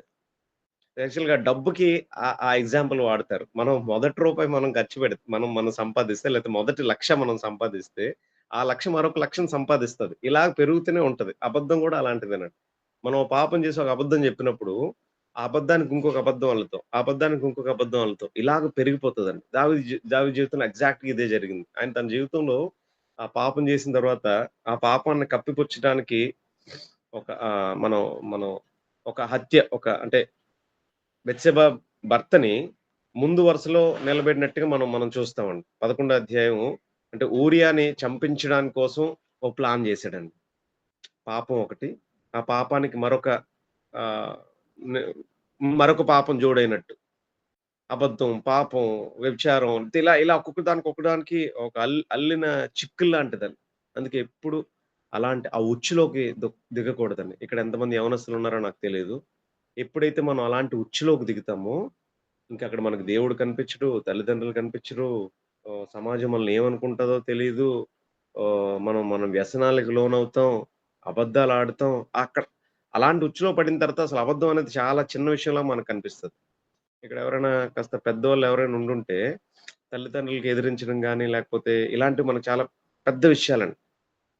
ఎలా అబద్ధం చెప్తాం, ఎలా త్రాగుతాం, అది పాపం గదా! అని అంటామండి. ఏదైనా ఒక వ్యక్తి ఇలాంటి ఒక వ్యభిచారంలో, అక్రమ సంబంధాల్లో లింక్ అయిపోయిన వ్యక్తిని అడగండి. అబద్ధం చెప్పడం ఆయనకేమైనా పాపంగా కనిపిస్తదా? ఆరాధనకి ఆలస్యంగా ఎళ్ళడం ఏదైనా పాపం అనుకుంటారా? ఒక ఆదివారం మానేయడం ఏమైనా పాపం అనుకుంటారా? ఏమనుకోరండి. ఎందుకంటే అది అంత పీక్ లెవెల్‌లో పాపం అది. కాబట్టి ఎన్నడూ ఇలాంటి అపవిత్రత మన జీవితంలో చోటు చేసుకోకుండా అనుక్షణం మనం అప్రమత్తత కలిగుండాలి. రైట్. ఈ ఈ కార్యం జరిగిన తర్వాత బెత్షెబాతో ఎప్పుడైతే పాపం చేశాడో తను ఊరియా ఊరియాని చంపించే విషయంలో యుద్ధంలో మొదటి వరుసలోకి ఆయన్ని పెట్టండని చెప్పి ఆయనకి ఒక ఉత్తరం ఆయన చేతికే ఇచ్చి పంపించారు. అదెంత వింతగా ఉంటదో. ఆయన ఊరియా మరణ శాసనాన్ని ఊరియాయే తీసుకెళ్ళినట్టుగా మనం చూస్తాం. ఇలాగూ ఊరియా చంపించబడతాడు. అంటే అధ్యాయంలోనికి మనం దిగితే ఈ రోజు క్లాస్ అంతా అదే అయిపోతది. నేనదంతా చెప్పాలనుకోవట్లేదు. అంటే ఈయన 11 అధ్యాయం, 12 అధ్యాయం తర్వాత ఎలాగు పతనం అయ్యాడో మనం ఎన్ని అధ్యాయాలైతే అంతసేపు మనం మనం చూద్దామండి. రైట్.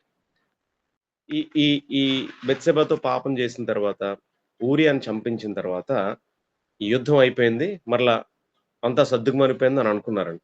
అనుకున్న తర్వాత 12 అధ్యాయంలో ఈ ఊరియాని చంపించడం, బెత్షెబాతో పాపం చేయడం గురించి దేవుడు చూస్తాడు. దేవుడు చూసిన చూసి నాతాన్ ప్రవక్త ద్వారా చెప్పిన ఒక చిన్న కథని మనం అనేక సార్లు చదువుతాం. ఒక ధనవంతుడికి చాలా గొర్రెలున్నాయి. ఆ ఇంటి ఎదురుగానే ఒక బేదవాడు చిన్న మేకపిల్లని పెంచుకుంటున్నప్పుడు, ఆ మేకపిల్లని ఎవరో తన ఇంటికి అతిథులొచ్చారని దాన్ని వండి ఆ ఉదాహరణ చెప్తాడండి నాతాన్. అంటే నేనిక్కడుండి ఏం చెప్పాలనుకుంటున్నానంటే, మనం చేసిన పాపాన్ని ఎవ్వరు చూడరు అని మనం అనుకుంటాం. కానీ దేవునికొక లక్షణం ఉంది. ఆయన సర్వాంతర్యామి. ఆయన ఎక్కడైనా, ఎప్పుడైనా ఉండగలిగిన వ్యక్తి. మేము విశాఖపట్నంలో ఉంటాం. ఇక్కడేం పెద్ద పెద్ద కంపెనీలేమి ఉండవండి. అంటే ఈ మధ్య వస్తున్నాయి 2, 3 సంవత్సరాలుగా. ఇంతకుముందు ఎవరైనా ఒక డిగ్రీ వరకు, ఇంటర్మీడియేట్ వరకు చదువుకున్న వ్యక్తులు చాలా చక్కగా ఉండేవారు మా దగ్గర. ఎప్పుడైతే పెద్ద పెద్ద పట్టణాలకెళ్తారో బెంగుళూరు అని, గుర్‌గావ్ అని, ఢిల్లీ అని ఇలా పెద్ద పెద్ద పట్టణాలకెళ్తారో, ఎళ్ళిన తర్వాత వాళ్ళకి తెలియకుండా ఒక కైండ్ ఆఫ్ ఫ్యాషన్ కల్చర్ అలవాటయిందండి. అది మేము కళ్ళారా జూసాం. అంటే అప్పటి వరకు చాలా బావుంటాడు.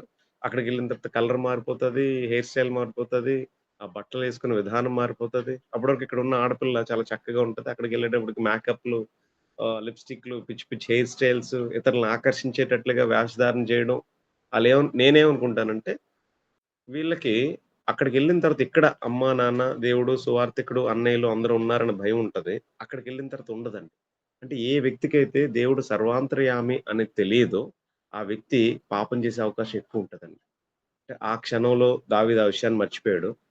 అందువల్ల చాలా పాపాలు చేసుకుంటూ వచ్చాడు. వచ్చిన తర్వాత 12 అధ్యాయం నుండి ఆయన పతనం స్టార్ట్ అయినట్టుగా మనం చూస్తాం. అంటే దావీదుకి బెత్షెబాలో పుట్టిన కుమారుడు చనిపోతాడు. తర్వాత ఆహ్, అమ్మోనీయులొచ్చి దావీదుని జయించడం మనం చూస్తాం రబ్బా పట్టణం మీద. ఇలాగూ మొట్టమొదట దావీదుకి చేసిన ఆ పని బెత్షెబా వలన కన్న కుమారుడు చచ్చిపోతాడు. అంటే అప్పుడే మనం ఇది కూడా ఉపవాసం ఉన్నప్పుడు చాలా సార్లు మనం చదువుతాం. ఆయన ఉపవాసం ఉండి ఎప్పుడైతే బాబు చనిపోయాడు అనగానే ఇంక మరలా లెగిచి చనిపోయిన వ్యక్తి రాడు కాబట్టి ఆయన తిరిగి భోజనం చేశాడు అనేది మనం మనం చూస్తాం. అంటే దావీదు జీవితంలో జరిగిన పాపాన్ని బట్టి దేవుడిచ్చిన శిక్ష మనం 12 అధ్యాయం నుండి ఒక్కొక్కటిగా చూస్తాం. మొదటిదేమో అంటే బెత్షెబా వలన కలిగిన ఆ దావీదు కుమారుడు చనిపోవడం. తర్వాత ఆయన అమ్మోనీయులొచ్చి రబ్బా పట్టణాన్ని వాళ్ళు పట్టుకోవడం. ఇలాగూ ఆయన పతనం స్టార్ట్ అవుతదండి.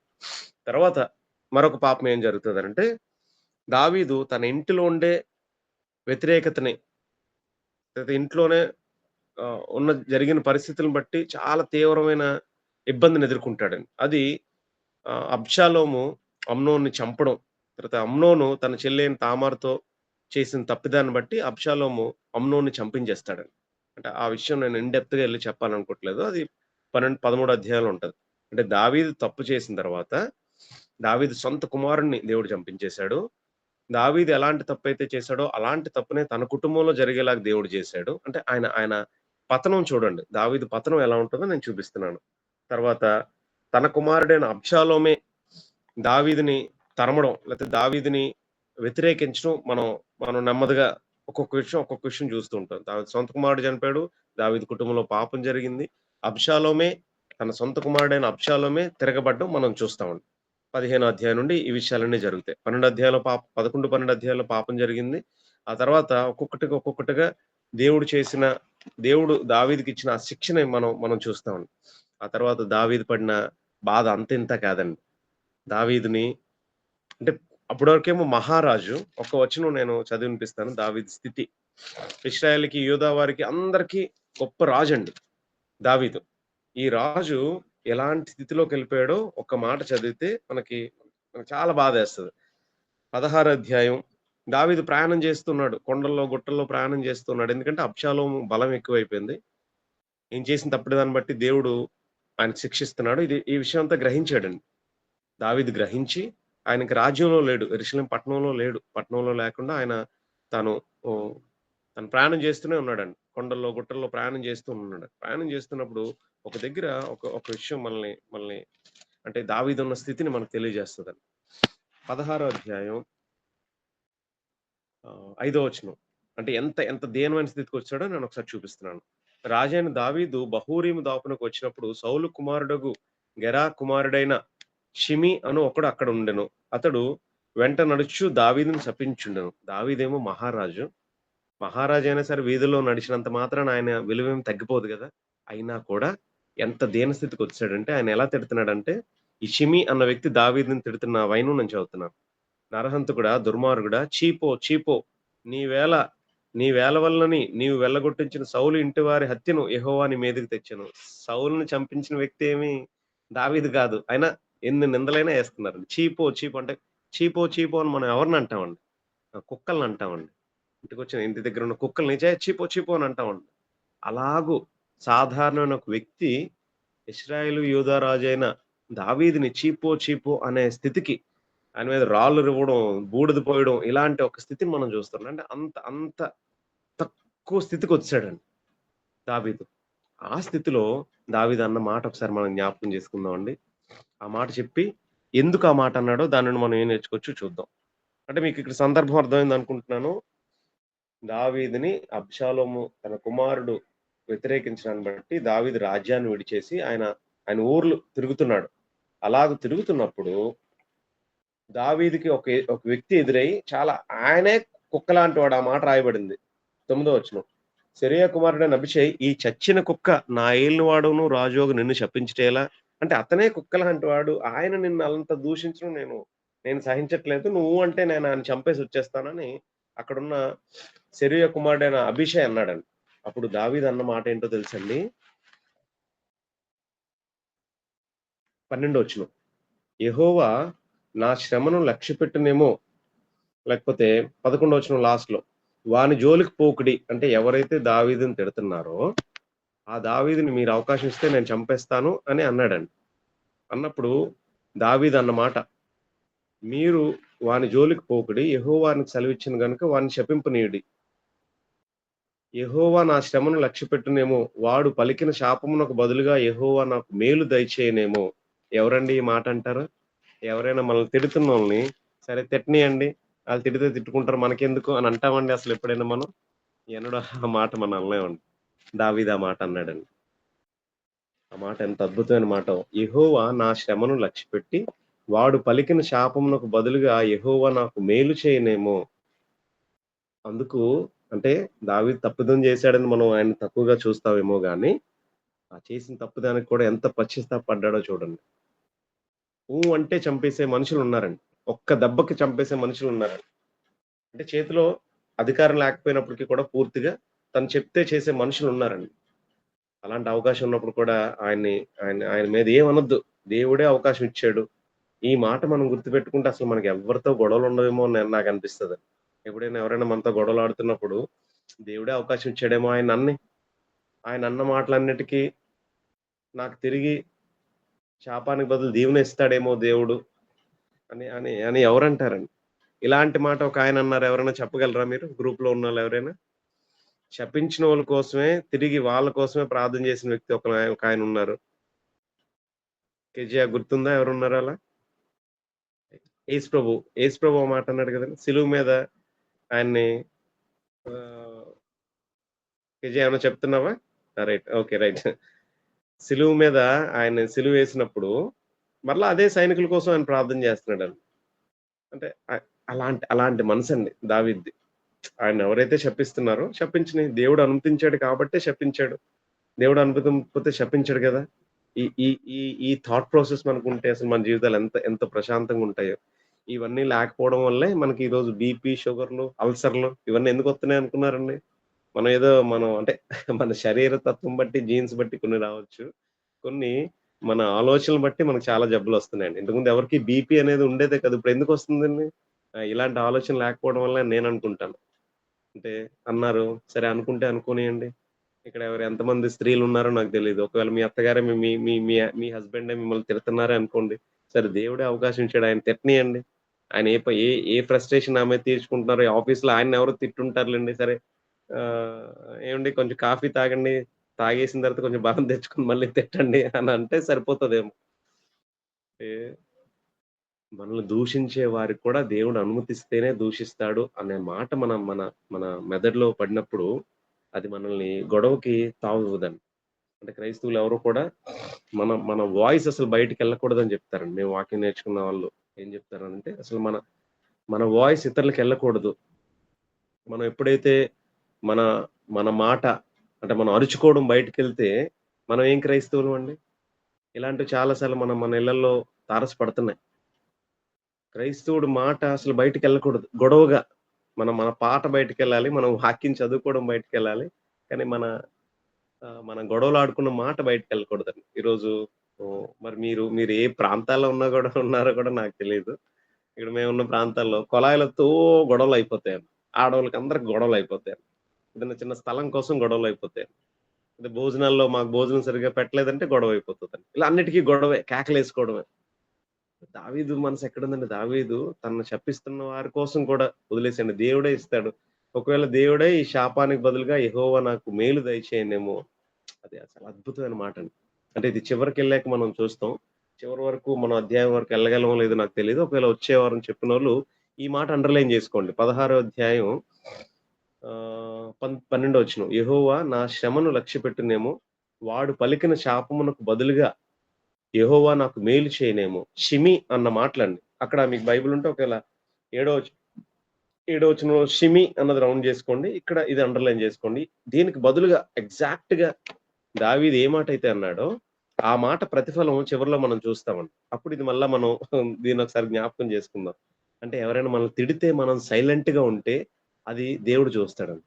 అందుకనే పగ తీర్చుట నా పని నేనే ప్రతిఫలం ఇత్తును. మీరు గాబరా పడిపోయి ప్రతిఫలం ఇచ్చేయకండి. మనమందరం అంతే కదండీ నాతో సహా. మనల్ని ఎవరైనా తిడితే ఆళ్ళు 100 మాటలంటే నువ్వు ఒక్క మాటైనా అనలేవేంట్రా అని అంటామండి మనం. ఆడు 100 మాటలంటే అన్నీయండి. అది దేవుడు వింటాడు కదా! ఒకవేళ దేవుడే ప్రతిఫలం ఇస్తే? మనం ప్రతిఫలం ఇస్తే కాస్తే ఇవ్వగలం. ఒకవేళ దేవుడే ఆ వ్యక్తికి ప్రతిఫలం ఇస్తే జీవితంలో కోలుకోలేడండి. కాబట్టి ఒకవేళ ఇలాగు దావీదు తన కష్టంలో ఉన్నప్పుడు, చాలా శ్రమలో ఉన్నప్పుడు ఇదేమి దావీదు ఉన్నతమైన స్థితిలో ఉన్నప్పుడు కాదండి మాట్లాడిన మాట. ఉన్నతంగా ఉన్నప్పుడు ఎవరైనా మాట్లాడేస్తాం. అన్నీ బాగున్నప్పుడు మనం కూడా మాట్లాడేస్తాం. కానీ దావీదు స్థితి అంత పతనంగా ఉన్నప్పటికీ కూడా దావీదన్న మాట ఇంకా అతన్ని తిట్టనీయండి. అతను తిట్టిన దానికి నాకు ప్రతిఫలం ఇస్తాడు. వదిలేసాడండి. నిజంగానే అక్కడికెళ్ళంగానే అలా వదిలేసాడు. దావీదేమి చేయలేదండి. అయితే అక్కడితో ఏమి దావీదు ఓహ్, కష్టాలేమి తీరిపోలేదు. ఇంకా ఆయన ఇబ్బంది పడుతూనే వచ్చాడండి. ఈ అబ్షాలోము వల్ల చాలా చాలా ఇబ్బంది పడ్డాడండి. తర్వాత అంటే ఇది 16 అధ్యాయం వరకు ఉన్న విషయాలు. లేకపోతే 17 అధ్యాయం వరకు ఉన్న విషయాలు. 17 అధ్యాయంలో అబ్షాలోము దావీదుని పట్టుకోవడం గురించి ఉంటది. ప్రతీది నేనేమి చదవట్ల. అంటే ఎవరైతే దావీదు మీద వ్యతిరేకం చూపించారో ఆ అబ్షాలోము చంపబడతాడండి. చంపబడిన వార్త మరలా దావీదుకి తెలియొస్తది. అంటే మొదట సౌలు చేత దావీదు తరంబడ్డాడు. రెండోది అబ్షాలోము చేత దావీదు తరంబడ్డాడండి. సౌలు చేత తరంబడినప్పుడు, సౌలు చనిపోయిన వార్త విన్నప్పుడు దావీదేమి దాన్ని హ్యాపీగా ఫీల్ అవ్వలేదండి. మరలా రెండోసారి తన సొంత కుమారుడైన అబ్షాలోము చేత తరంబడ్డాడు. అబ్షాలోము చనిపోయాడన్న వార్త విన్నప్పుడు కూడా దావీదేమి సంతోషంగా ఫీల్ అవ్వలేదు. అంటే తన శత్రువుల ఎడల, తను ద్వేషించే వారి పట్ల దావీదు వైఖరి ఎలా ఉందో చూసాం మనం ఇక్కడ. సౌలు చేత తరంబడినప్పుడు సౌలు చచ్చిపోయినా ఆయన ఏమనుకోలేదు. అంటే సంతోషించలేదు. ఇక్కడ అబ్షాలోము వల్లే ఇల్లు వదిలేసి వచ్చేసాడండి. ఇల్లు వదిలేసి ఆయన ఎన్నో శ్రమలు పడ్డాడు అడవిల్లో, పర్వతాల్లో తిరుగుతూ. అబ్షాలోము చనిపోయాడు. అప్పుడు కూడా దావీదేమి సంతోషించలేదు. అందుకనే మనం మొదట్లో గుర్తు చేసుకున్నాం. ఆయన దేవుని ఇష్టానుసారుడైన వ్యక్తి అనంటే ఊరకనే అయిపోలేదండి దావీదు. ఆ శ్రమలో కూడా దేవుని మర్చిపోలేదండి. చేసిన పాపాన్ని ఆయన అంగీకరించాడు. దానికి శిక్ష అనుభవిస్తున్నాడు. ఆ శిక్షలో కూడా దేవునికే మొదటి స్థానం ఇస్తూ ఆయన తన ప్రయాణాన్ని కొనసాగించినట్టుగా మనం చూస్తాం. ఇలాగూ మొదటి 18 అధ్యాయాల్లో సుమారుగా విషయాలు మనం గమనించాం. నేను మరలా ఒకసారి చిన్న రీక్యాప్ చేస్తాను. సమూయేలు గ్రంథం సౌలు మరణంతో స్టార్ట్ అవుతది. దావీదు కోసం మాత్రమే ఉంటది ఈ గ్రంథం అంతా. దావీదు మొదటి 12 అధ్యాయాల్లో తన ఉన్నత దశని 2 రాజ్యాలతో లేకపోతే ఇరు వర్గాల చేత అభిషేకించబడడం మనం చూస్తాం. ఆయన పట్టాభిషేకం జరగడం చూస్తాం. అన్ని రాజ్యాల్ని జయించుకుంటూ రాజ్య విస్తరణ చేస్తాడు. విస్తరణ చేస్తూనే తన రాజ్యంలో దేవునికి ఇవ్వాల్సిన ఆ స్థానాన్ని ఆయన ఇస్తాడు. ఇచ్చి ఆయన దేవాలయం కట్టాలనుకుంటాడు. దేవాలయం దేవుడు కట్టించలేనప్పుడు, దేవాలయం కట్టించకపోయినా పర్లేదు. నేనేమి మీకు పని చేయగలనో ఆ పని చేస్తాను అని అంటాడు. ఇలాగూ దావీదు తన జీవితంలో దేవునికిచ్చిన ప్రాధాన్యతను మనం చూస్తాం. ఆ తర్వాత 11 అధ్యాయంలో ఆయన చేసిన పాపాన్ని బట్టి అక్కడ నుండి ఆయన తరం పడ్డం సుమారుగా 18-19 వచనాల వరకు 19 అధ్యాయాల వరకు ఆయన తరం పడ్డాన్ని మనం చూస్తాం. 20 అధ్యాయం కూడా అదే ఉంటది సుమారుగా. అంటే మనం విపులంగా అయితే 17 అధ్యాయం వరకు మనం చెప్పుకున్నాం. ఇలాగు దావీదు ఉన్నత దశ తర్వాత పాపం చేసిన తర్వాత ఆయన కిందకి వచ్చేయడం, దిగజారుడు ఆ తనాన్ని కూడా అంటే లేదు దేవుని చేత శపించబడ్డం. అయితే ఆ శాపంలో కూడా ఆయన ఉన్న శిక్షలో కూడా దేవుణ్ణి మర్చిపోలేదండి. అది దావీదు యొక్క గొప్పతనం. సుమారు 17 అధ్యాయం వరకు ఉన్న విషయాలన్నీ నేను మీకు తెలియజేశాను. క్లాస్ గంటన్నర, 5:30 అవుతుంది. ఇంకా ఎక్కువసేపు యాక్చువల్‌గా 2 గంటలంటే ఎవరు వినలేరండి ఎవరు క్లాస్‌ని. డైరెక్ట్‌గా వినలేరు. ఆన్‌లైన్‌లో అస్సలు వినలేరు. ఆహ్, ఇక్కడి వరకు చెప్పిన దాంట్లో మీకేమైనా ప్రశ్నలుంటే మీరు నన్ను అడగొచ్చు. బ్రదర్ ఒక డౌటు. చెప్పండి బ్రదర్. మొదటి రెండవ సమయాలు 1 అధ్యాయము 18వ వచనం. 18వ వచనం. అది యాషేరు గ్రంథమున లిఖింపబడి ఉన్నది.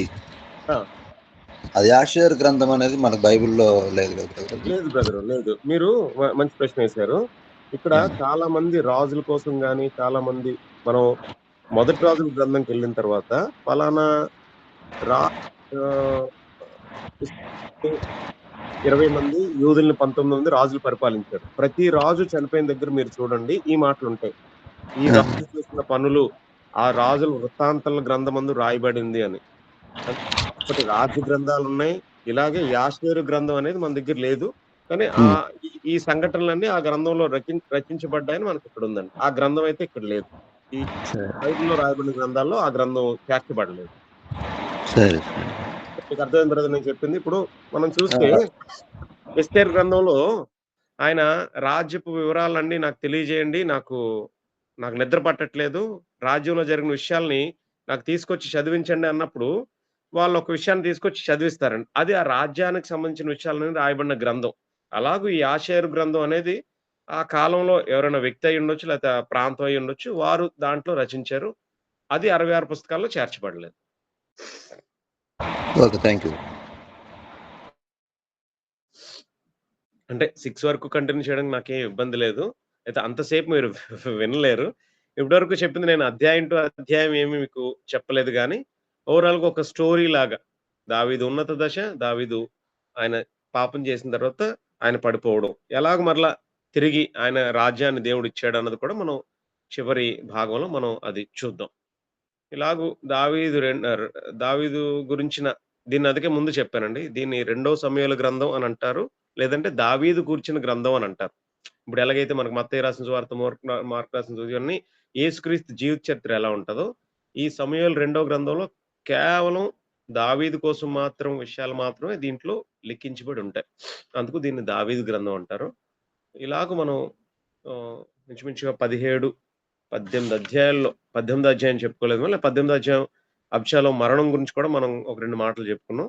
సో 18 అధ్యాయాలు మనం ఈరోజు ఈ సెషన్‌లో మనం మాట్లాడుకున్నట్టుగా మనం గమనించొచ్చు. 19, 20, 21 అధ్యాయాల్లో మీకు సహోదరులు చెప్పేటప్పుడు ఆ విషయాన్ని అంటే మరలా ఎలాగూ తిరిగి ఆయన రాజ్యం వచ్చింది అన్న విషయాన్ని మనం తిరిగి చూడగలం. రెండో సమూయేలు తర్వాత ఉన్న గ్రంథం మొదటి రాజుల గ్రంథం. మొదటి రాజుల గ్రంథం ఇంచుమించుగా 2, 3 అధ్యాయాల్లోనే దావీదు మరణాన్ని మనం చూస్తాం. వృద్ధుడైపోయినట్టుగా చూస్తాం. ఈయన బాగా యంగ్‌గా ఉండి చేసిన యుద్ధాలు, ఈయన అబ్షాలోము చేత తరం పడ్డం, ఈ విషయాలన్నీ కూడా మనం రెండో సమూయేలు గ్రంథంలో మనం మొదటి 18 అధ్యాయాల్లో మనం చూసామండి. మిగిలిన విషయాల్ని ఎవరైతే నెక్స్ట్ క్లాస్ మీకు వివరిస్తారో వాళ్ళు దాన్ని కొనసాగిస్తారు. నేను చెప్పిన విషయాలు ఏమైనా మీకు అర్థమయ్యాయా? నేను మీకు మరి అన్ని ఓన్లీ స్టోరీ చెప్పకుండానే మధ్యలో కొన్ని స్పిరిచువల్ పాయింట్స్ కూడా చెప్పే ప్రయత్నం నేను చేశాను. అది మరి మీకు ఎంతవరకు రీచ్ అయిందో నాకు తెలీదు. బట్ ఓవరాల్‌గా గ్రంథం మీద మీకు కాస్త అవగాహన వచ్చేటట్లుగా చెప్పండి అని చెప్పి సహోదరులు సురేష్ గారు నాతో చెప్పారు. నేను ఆ ప్రయత్నమే. నేను కేవలం చదివేసి ఇక్కడ ఆ వచనం, ఇక్కడ ఈ వచనం అని చదివేస్తే మీకు బోర్ కొడతదని నేను ఒక స్టోరీ లాగా నేను చెప్పుకుంటూ వచ్చే ప్రయత్నం చేశాను. ఎవరికైనా ఏమైనా డౌట్‌లున్నా మీరు అడగొచ్చు. లేకపోతే బ్రదర్ అబ్షాలోము కూడా రాజుగా నియమించబడతాడా? ఎవరండి? అబ్షాలోము? అబ్షాలోము దావీదు కుమారుల్లో కుమారుడండి. ఆ, ఆయన సొలొమోనుకు వ్యతిరేకంగా ఆయన పని చేశాడు. ఇప్పుడు దావీదు తర్వాత దావీదు కుమారులే కదా రాజ్యాన్ని ఏలాల్సింది. ఉమ్, అయితే దేవుడేమో సొలొమోనుకి రాజ్యాన్ని ఇద్దామని ఉన్నాడు. కానీ అబ్షాలోము తనకు తానుగా రాజ్యాన్ని చెక్కించుకోవడానికి కొంతమందిని తన వైపు తిప్పుకొని దావీదుకు వ్యతిరేకంగా అక్కడ పోరాటం చేసినట్టుగా మనం 16 15 అధ్యాయం, 14 అధ్యాయం ఇక్కడ మనం చూస్తామండి. 13 అధ్యాయం నుండి మనం అబ్షాలోము వ్యతిరేకతను మనం చూస్తాం. ఈయన కూడా రాజ్యానికి వ్యతిరేకంగా, దావీదుకు వ్యతిరేకంగా ఆయన పోరాటం చేశాడండి కొంతకాలం రాజ్యాన్ని చిక్కించుకోవడానికి. అయితే దేవుని సంకల్పంలో అబ్షాలోము లేడు. అంటే రాజ్యాన్ని పరిపాలించే విషయంలో అబ్షాలోము లేడు. ఆయన కేవలం సొలొమోనుకు మాత్రం ఇద్దామని అనుకున్నాడు. అందుకు అబ్షాలోముని దేవుడు రాజ్యంలోనికి రాకుండా చేశాడండి. అయితే దావీదుకు వ్యతిరేకంగా మాత్రం అబ్షాలోము పనిచేశాడండి. Okay brother, thank you.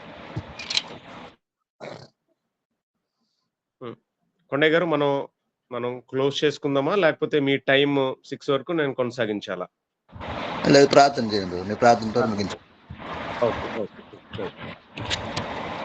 ఎవరు చేస్తారండి? నేనే చేయనా? మీరే ప్రార్థన చేయండి బ్రదర్. నేనే ప్రార్థన చేస్తాను. బ్రదర్ స్టెల్లా అని నేను, నాకు ఫీవర్ గా ఉంది, కొంచెం నా కోసం ప్రార్థన చేస్తారా? తప్పకుండా సిస్టర్ గారు, తప్పకుండా చేస్తాను. Thank you brother. ప్రార్థన చేసుకుందాం. పరముందున మా తండ్రి, మా నాయన, సమయంలో మేము ప్రార్థించడానికి మీరు ఇచ్చిన అవకాశం బట్టి వందనాలు నాయన. ఇలాగూ ఆన్లైన్లో వర్చువల్గా మేమందరం కలిసి వాక్యాన్ని నేర్చుకోవడానికి మీరు ఇచ్చిన అవకాశం బట్టి వందనాలు నాయన. మా జీవితంలో మీ గ్రంథాన్ని పఠించడం, ప్రతిరోజు వాక్యాన్ని చదవడం మాకు ఎంత మేలుకరమైన విషయమో మేము తెలుసుకునేలాగా సహాయం దయచేయండి నాయన. క్రైస్తవులుగా మేము 2 భాగాలని ఆ మాట మేము గుర్తెరిగేలాగా సహాయం దయచేయండి. మా ఆత్మకు కావాల్సిన ఆహారాన్ని మేము వాక్యం ద్వారా మేము మా ఆత్మకు మేము ఇచ్చేలాగా సహాయం దయచేయండి. నేను ఈ క్లాసులు నిర్వహిస్తున్న నేను సురేష్ గారిని బట్టి ప్రార్థిస్తున్నాను. అనేక మందికి దేవుని వాక్యాన్ని చెప్పాలనే ఆలోచన మీరు ఆయనకి ఇచ్చినందుకు వందనాలు. నేను ఎంతో ఆసక్తితో నాకు నేటి కాలంలో వాక్యానికి విలువివ్వని ఈ కాలంలో నేను ఎంతమంది ఎక్కడెక్కడ వారో ఆన్లైన్లో కలిసి వాక్యాన్ని నేర్చుకునే ఆలోచన చేసినందుకు మీకు వందనాలు.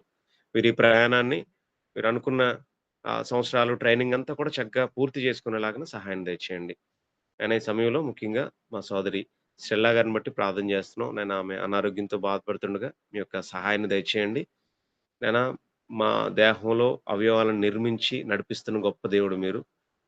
సోదరుకున్న అస్వస్థతని మీరు ముట్టి స్వస్థపరిచి ఆరోగ్యంగా ఉండేలాగా ఆమెని, ఆమె కుటుంబాన్ని దీవించి ఆస్వాదించమని ప్రార్థిస్తున్నాం. నేను కేవలం ఆమె గురించి మాత్రమే కాదు, నేను ఈ ట్రైనింగ్ ప్రోగ్రాంలో ఉన్న ప్రతి ఒక్కరిని బట్టి కూడా ప్రార్థన చేస్తున్నాం. మా జీవితాల్లో నేను మాకు కావాల్సిన అవసరతలు దయచేయండి. నేను మాకు కావాల్సిన అవసరతలు ఏవో మీకు అన్ని సమస్తం మీరు ఎరిగిన గొప్ప దేవుడు అని మీకు ప్రార్థిస్తున్నాం. సహాయాన్ని దయచేసి నేను వారి జీవితాల్లో సంతోషాన్ని, ఆనందాన్ని నింపమని ప్రార్థన చేస్తున్నాం. నేను ఈరోజు వీరందరితో కలిసి మీ వాక్యాన్ని కాసేపు చర్చించే భాగ్యాన్ని నాకు ఇచ్చినందుకు వందనాలు. నేను ఇలాగూ మేము మా చేతనైనంత వరకు వాక్యాన్ని మేము ధ్యానిస్తూ మా జీవితాల్ని మేము ముందుకు కొనసాగించుకునేలాగా సహాయం దయచేయండి. ఇక్కడ ఉన్న ప్రతి ఒక్కరిని, వారిని, వారి కుటుంబాలని జ్ఞాపకం చేసుకోండి నాయనా. వారు ఎలాంటి పరిస్థితుల్లో ఉన్నారో, ఏ ఇబ్బందులు ఉన్నారో మాకైతే తెలియదు. నేను సమస్తం ఎరిగిన గొప్ప దేవుడు మీరు. వారి జీవితాల్లో వెలుగును నింపమని ఈ ప్రార్థన యేసుక్రీస్తు వారి నామములో అడిగి వేడుకుంటున్నాం తండ్రి. ఆమేన్. ఆమేన్. అందరికీ వందనాలు. అందరికీ వందనాలు. బ్రదర్ వందనాలు బ్రదర్. అందరికీ వందనాలండి. అందరికీ వందనాలు. అటెండెన్స్ ఎవరన్నా ఉంటే చెప్పండి. స్టెల్లా సిస్టర్ మీరు నంబర్ చెప్పండి. అవును అంకుల్, స్టెల్లా మేరీ 23.